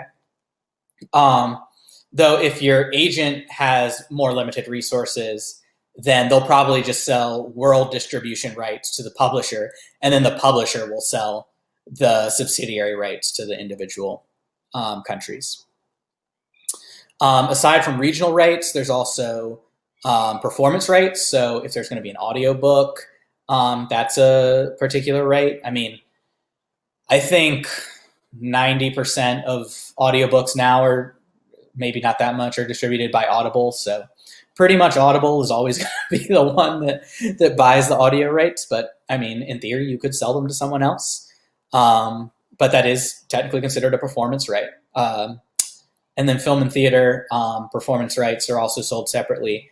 One thing to keep in mind, a lot of books sell their rights to option the material. So a lot of books will have their film rights sold, but the vast majority of them will never get a script, because film studios are dealing with an industry that makes so much more money than publishing.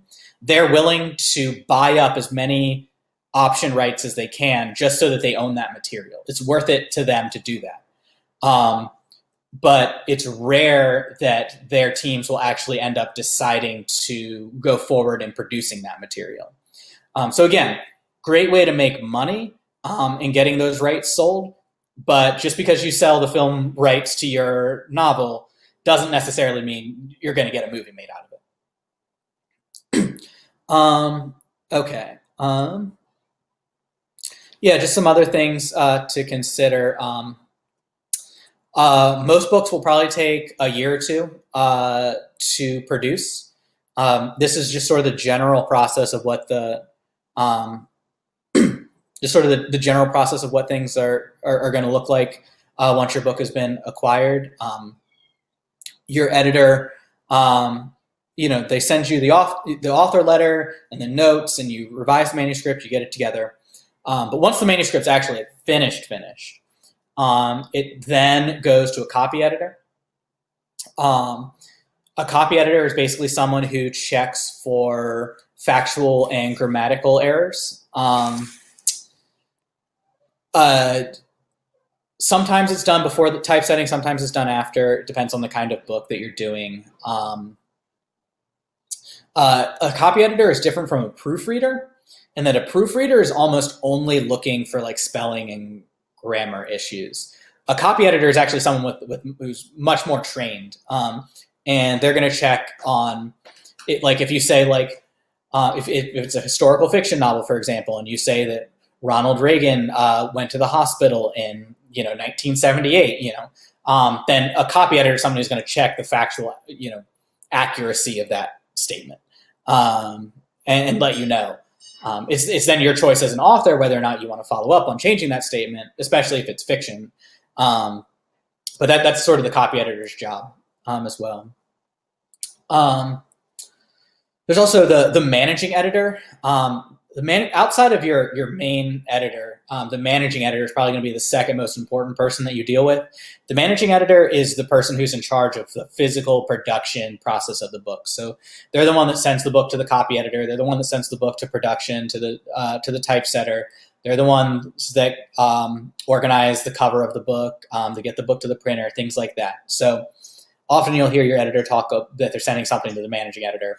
If you hear that, that's essentially what's happening. Sometime during this process, you're going to get a cover for the book. The timetable on the cover differs depending on the publisher. Usually it's probably like 6 to 8 months after you finish the book is when the artist will get back to you with the cover. At Simon & Schuster, we usually got 3 or more options from the artist, and we would then send those to the author, and the author would choose which one they preferred, but I'm sure the processes are different at different houses. The managing editor is going to send the book to be typeset. So typesetting is the process of actually transferring the file from like a Word document into like a typeset manuscript as it's going to actually appear when it's finished. So choosing the font and the layout and things like that. And then once it's been typeset and a cover's been chosen and all that, it might seem like you're ready for the book to come out, but there's still a lot that has to be done. So those last quarter of the process is really just all marketing and publicity stuff. So you're going to create an ARC, an advanced reader's copy, which is just like a pre-version of the book that they send out to bloggers and journalists and radio stations and TV networks and stuff like that to get reviews. This is also what's going to be sent to other authors for your author blurbs. Not uncommon for you to send this out to your best friends and get them to put something down for you. Most of the blurbs that you see are probably by people that owed the author something. So keep that in mind when you see a good blurb on a book. But after you get in the reviews and the blurbs and all the publicity materials, then you start adding whatever of those materials to the cover. If Stephen King says, the best book I've ever read, that's something that you're going to want on the cover of your book. So you kind of wait to put out the final book until you get that publicity material in. And then once you get that in, the book's printed. It usually takes 12 weeks or so to get a printing through. And then the books get sent out to market. So LC Frost has asked, during marketing, if a huge issue comes up, then is there a chance for fixing it? That's a good question. So I don't know how many of you have actually ever seen an advanced reader's copy, but usually if you get a hold of one, there will be either on the first page or on the cover, it will say, uncorrected proof, please do not quote without prior checking with the publisher. And this is specifically because often there's small little things that come up when the ARC is put out. Sometimes, maybe a journalist notices that there's a historical name that's spelled wrong, or like this town was actually in this state, or something like that. So the copy editor, if they do copy edit something prior to the manuscript being submitted for typesetting, will usually do a second pass after the manuscript has already been typeset. So there is a little bit of leeway to make some changes. However, huge changes typically are difficult at this point. You don't really want to start the process of typesetting and putting a book into production if you aren't sure that, aside from minor line edits, the product that you're putting out there isn't mostly exactly what you want. Maybe I shouldn't say this, but I will say I worked with a few famous actors when I was in publishing, doing celebrity memoirs, and we would get there's one actor in particular, I won't name the name, but there's one actor in particular who basically we found there was a ghostwriter for the book, and we knew that there was a ghostwriter, but we didn't realize that she hadn't really ever read the ghostwriter's version of the novel until the advanced reader's copy had already been produced. So, or not the novel, the memoir. So she asked us if we could make all of these major changes when it was about 3 weeks until we had to put the book into physical production. And we had to essentially tell her that, like, if you had come to us with these changes 6 months ago, we could have made these. But because you're only reading the book now and have these thoughts now, we're going to have to delay the book 6 months, maybe even more, in order to make those changes. So usually you want the book to be pretty close to what you want, but that's not saying that that there's absolutely no changes that can be made once the book is typeset. Like there can be minor things that can be fixed.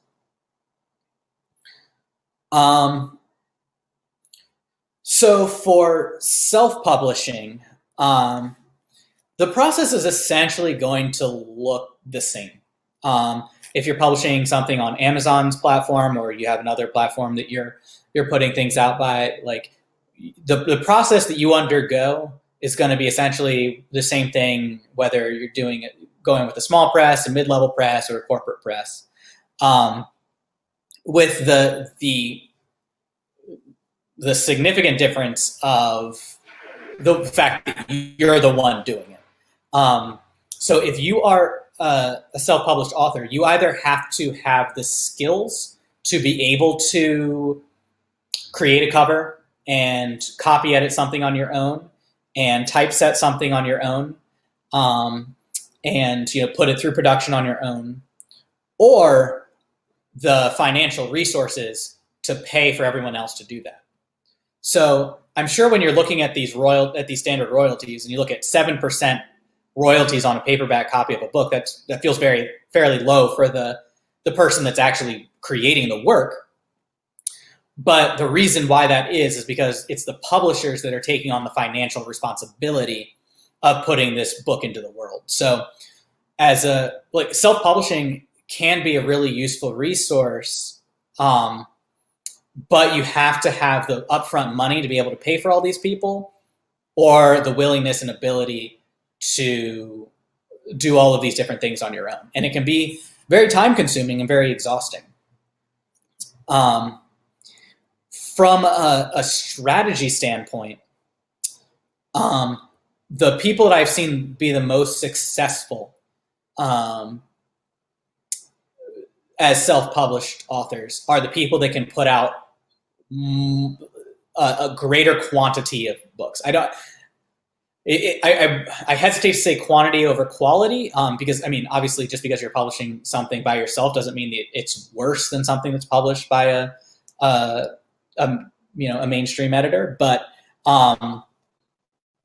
in order to really be able to make money doing it, it has to operate as almost like a subscription service. So most successful self-published authors will be publishing 6 to 12 full-length books a year.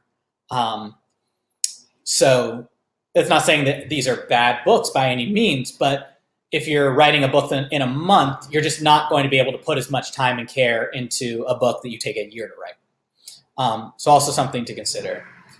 Having said that, though, because you are the one putting up, you are the one who's financially viable, or for this, you're the one who's putting up all the money for it up front. The royalties that you get back for stuff is still going to be pretty significant. Whatever platform you put it out on, whether it's Amazon or someone else, they're usually going to be taking probably 25 to 50% commission on what you sell, which is still significant, but again, much higher than the royalty rates that you'll receive from a mainstream publisher. Again, this just kind of goes over some of the stuff that I just said. Another thing that I'll add is, when you're self-publishing, you do have a greater amount of ownership over the whole publishing process. If you are working for a corporate publisher and you have a particular idea of how you think that the cover should look, it's very likely that publisher will not take your opinion into account whatsoever. If you're the one who owns the entire process of publishing, though, you can be really meticulous on how you design your cover and how the font looks and what the typesetting is, things like that. Again, like the last few things I have here are mostly just sort of things, just general things about writing career that you should know. So if you have questions about something that I have not covered yet, now would be a good time to start putting them into the comments. Oh, I do have a Q&A area in the results. Sorry, I'm just realizing that now. But yes, okay. So yeah, if you have any other questions, please put them down in the chat now. Do I have any examples of query letters?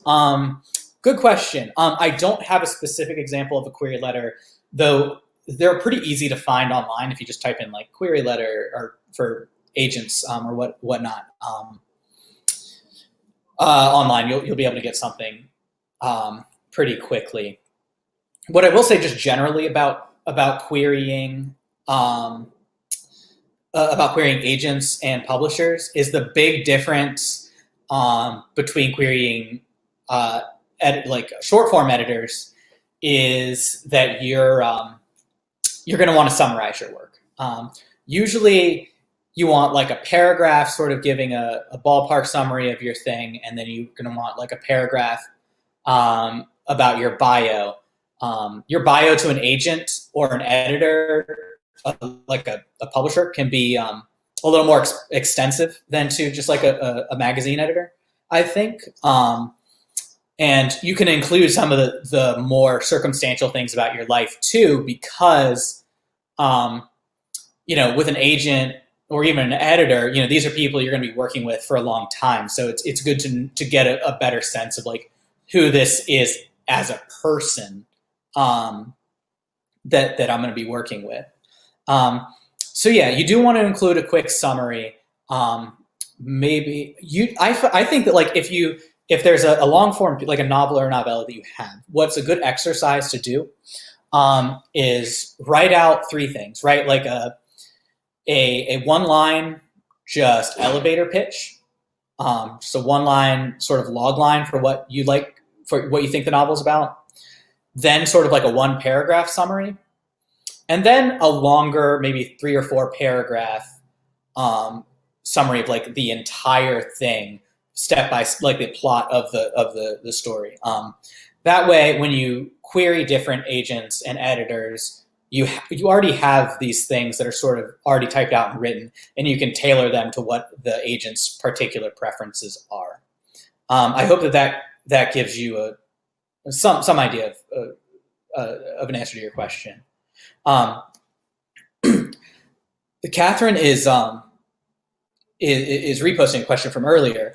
Again, she's writing an alternate history novel based in the 1990s, and she's published more than 20 articles for Brazilian magazine, specializing in Brazilian politics and culture. Her novel is not about Brazilian politics or culture, but she's asking, should she include her past publications when querying a literary agent? I would say, I think that's a good thing to include. Like I said, just because you're going to be working in a more personal relationship, a lot more long-term relationship with this person, they are gonna want to get a better idea of who you are as a person. And I think especially if you have a background in journalism, it's a good thing to mention for a few different reasons. One, because of you may have journalistic contacts that would be useful for publicity or marketing purposes. But also, it speaks to that rigor and dedication that you have as a writer. Even if that writing wasn't specifically in the thing that you're doing now, just the fact that you've been published before and have been writing, for a while, I think would make an editor or an agent a little bit feel a little bit safer about you taking the chance. So I hope that answers your question as well. Amy Johnson is asking about Patreon. A lot of authors today have Patreons or similar. Where and how do these fit into all of this? Patreon is a really interesting thing and very new and sort of, I think we're all just kind of figuring it out. I do know authors that make a huge amount. I think Sienna McGuire says they make like over 10 grand a month on their Patreon. N.K. Jemisin, I know, is probably at a similar place. I mean, I probably wouldn't be the best person to talk about it, but I do think that for the self-publishing angle, Patreon can be a hugely useful tool because it does allow you to operate more as a subscription service. Like if you have someone donating to you, even if you're not producing, a whole book every month, maybe you can produce a short story a month. And that will help, keep your readership engaged while you work on something longer. I find that Patreon is something that works better once you are more established. I have a few friends that started Patreons early in their career, and they make a little bit of money with it, but I don't know if it's enough money to really justify the amount of time and effort it takes to running the thing. I mean, Patreon can be a really useful tool. I think less so for authors that are working in more traditional publishing routes than self-publishing, but it's definitely useful. I just wouldn't be the best person to kind of break down how that works for you. Joanne asked, do you have any experience with publishing in a short in an anthology rather than a magazine? How much money to expect, what support, etc.? Good question. It's a really good question. On the whole, I find that that anthologies will operate about the same as magazines. I don't think that there's a whole lot of difference. Usually the rates are still the same. And actually, if you sell an original to an anthology, as far as like your SIFWA credentials to getting eligibility to be in SIFWA, it counts the same as long as they're paying 8 cents a word. Most anthologies I know will do payment in words. Some do a flat rate, but I'd say it's pretty similar to publishing in magazines. Oh, and she also asked to go back to the self-publishing slide, so I'll do that as well. Okay. Eric is asking, are small press / mid-level publishers more likely to accept short fiction collections if the stories have been previously published in magazines? Good question. I'm inclined to say maybe. Yeah, I don't know if it'll count significantly in your favor one way or the other. I know Adanze and I were talking about a writer acquaintance of ours who was saying that who recently came out with a collection, who was saying that none of the magazines really wanted the stories that she had until Orbit was publishing her short story collection, and then they started wanting them. So I don't know. I mean, I think that it probably helps to know that there's that sort of that the author has a bit of a following, but I don't know if it really significantly counts in your way. I think that mostly folks are going to be going off the merit of the work. So our admin just had a quick comment regarding Patreon. Most magazines and venues consider having put something on Patreon as having used your first publication rights. That is true, and that's actually something that's very good to mention, so thank you for bringing that up. If you are publishing something on Patreon, then usually you will not be able to sell that at a later date as an original story. Sometimes you'll be able to sell the reprint rights to it, but I would say unless you are really like trying to build your Patreon as a subscription type service, I would probably not put my best work up there. I would save that for the magazines. I think that you can just make more money that way. I think. Ben asked, you mentioned critiquing a huge amount of short stories at Clarion. I did, which was one of the best ways to improve. I imagine the energy of being there in person had a lot of invisible benefits. Do you have any tips for replicating this kind of intense learning without attending a boot camp in person? Yeah, I mean, I think joining a writer's group, I'm part of a writer's group that meets every week, and that's really, really helpful. I think that critiquing other people's work does a surprisingly lot amount of work in making you a better writer. Just being able to think critically about literature and identify where the issues are in something, and also to be able to identify what specifically in a piece is working well. I think that is really just invaluable experience. Clarion was great because you got 18 stories a week, and you had to critique all of them. So that's sort of like a hyper, extreme version of a writer's group. But I think trying to replicate that kind of experience is useful.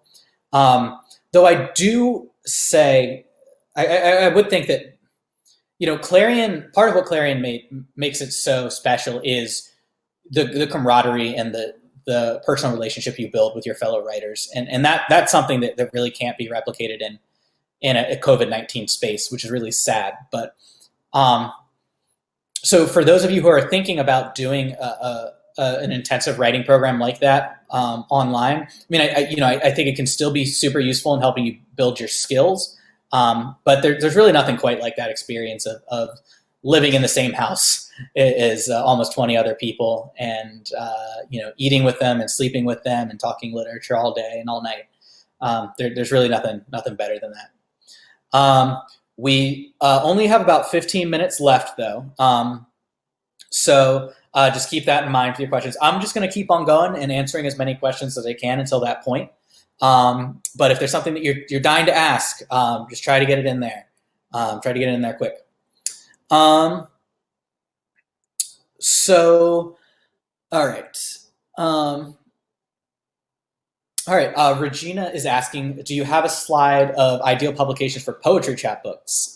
I don't, but I'll give you some off the top of my head. My my book that just came out this past November was with the American Poetry Journal, um, and it's a journal. It's been running for about 20 years or so, but they're starting to branch out into book publication. So that's one I might check out. They're definitely looking for new authors. I think everyone whose book was recently published, it was their first chapbook publication at least. So they are looking for new folks, and the book came out nice. It's the cover's a little pixelated, but aside from that, I mean, it's perfect bound. It's not just stapled in the back. It's good. A lot of literary magazines will publish chapbooks. I know Black Warrior Review, which I mentioned earlier in one of the slides, they do a chapbook series. There was one poetry they did. It was specifically started by and for slam poets, though the name is escaping me right now. Shoot. Well, Dan, I'll try and think about that, and if I get it before in the next 15 minutes, I'll type it down here. But yeah, I just like going to bookstores, especially like big bookstores. For those of you in New York, the Strand is a good resource for this. Those of you in the Pacific Northeast, the Powell's is great for this as well. The Lost Bookstore in LA has good tables. Anywhere that has like a poetry table are good spots for finding chapbooks, and chapbook publishers. Though I think that your best bet is probably just researching magazines that also do chapbooks, because it's good because the magazines have a good readership, and they can usually sort of help you with your marketing and publicity efforts for poetry chapbooks as well, which usually you don't really get much of. Okay. Okay. All right. So any other questions? I hope that answered your question for the chapbooks. All right. While we're waiting for more questions to trickle in, I'll just go through these last couple slides. For the bestseller list, just how this works is basically the publishers report their numbers to these publications specifically. So when you see something is like a New York Times bestseller, it's because the publishers are reporting those numbers specifically to the New York Times. Same thing with the USA Today and the Washington Post. That's why you might see a different top 10 books on the New York Times list versus USA Today versus Washington Post, etc. Because the numbers that are being reported to those publishers to those publications might be different, or the source that they are getting their information from might be reporting differently from what the publishers themselves are reporting. There's also regional lists, which I think a lot of people forget about. There's like a Northwest list and a Midwest list and things like that. And these are compiled by regional publications as well. So it's a similar thing to the national bestseller list. They're just publishers are reporting their numbers within those specific regions. But are good things to know, specifically like once you've published one book, if your first book was like a regional bestseller, but maybe didn't get up to like the national bestseller level. I mean, that's definitely a good thing to include in the materials that you're sending out to editors for your next book as well. Yeah, awards. I mean, y'all are probably familiar with most of these awards anyway, but just in terms of like strategy for your career, awards don't usually translate directly into sales numbers. A lot of award-winning books won't really become bestsellers. It won't really become, very notable for their high sales. I don't really know why this is. I don't know if anyone really knows why it is. It's kind of strange, but yeah, what they are good for though is just increasing your notoriety and image as a writer. So if you win an award, even if your book doesn't become a bestseller, even if it actually maybe didn't earn out or ended up not being a profitable book at all, but you won, some regional awards and maybe got a few national mentions as well.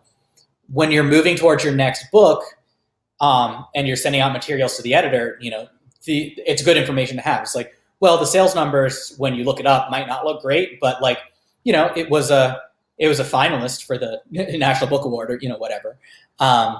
So good thing to keep in mind as well.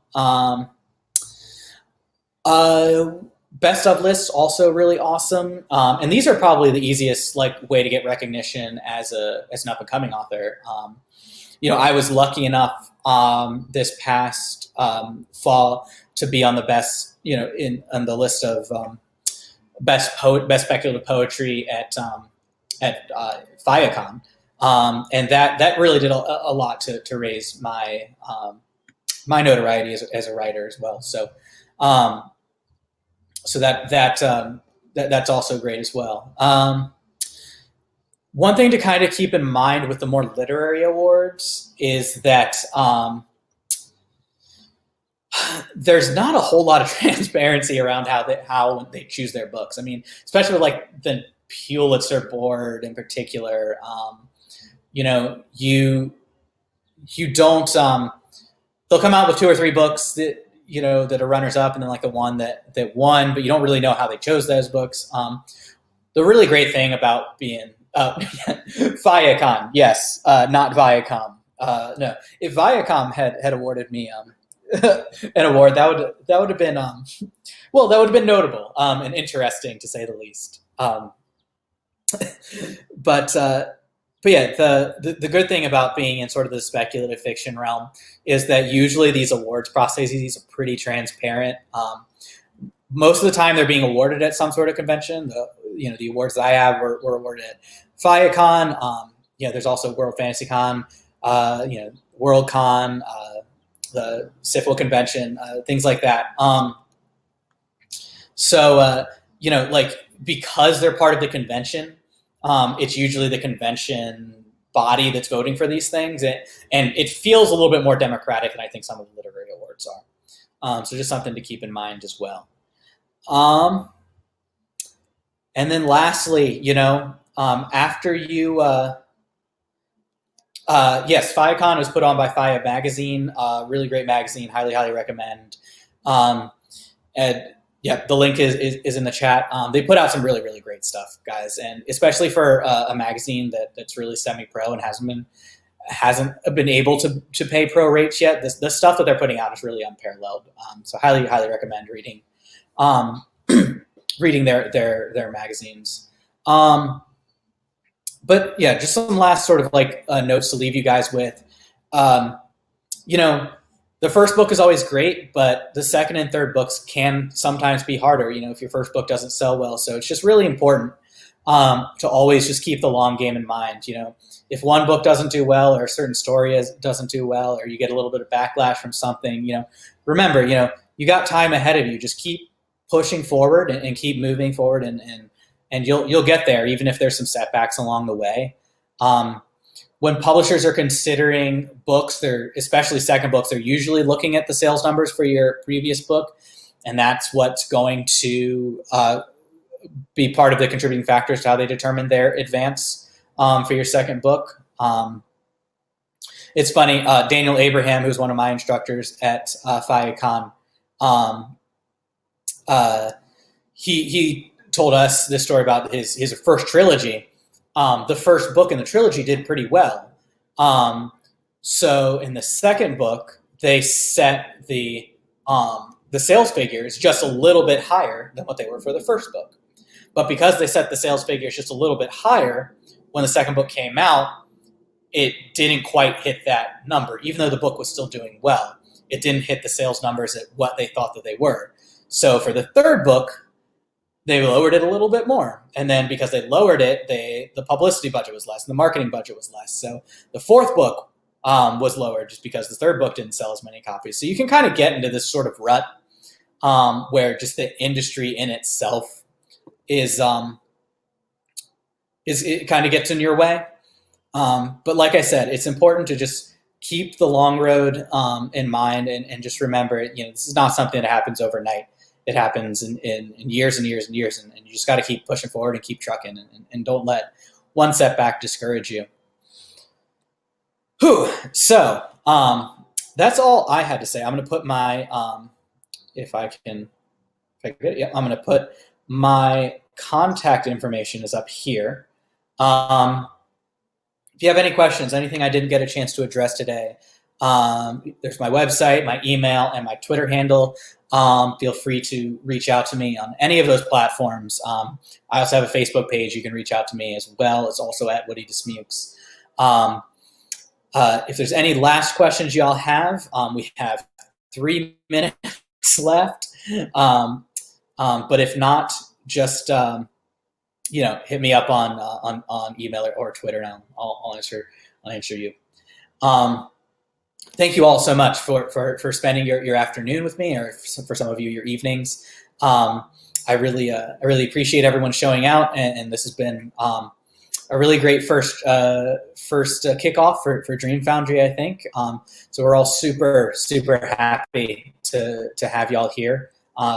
Good luck placing your stuff in the future, and like I said, please feel free to reach out to me for literally anything. I'll always do my best to get back to you in a timely manner. So thank you all. Good night. Good luck, and I'll see y'all out there.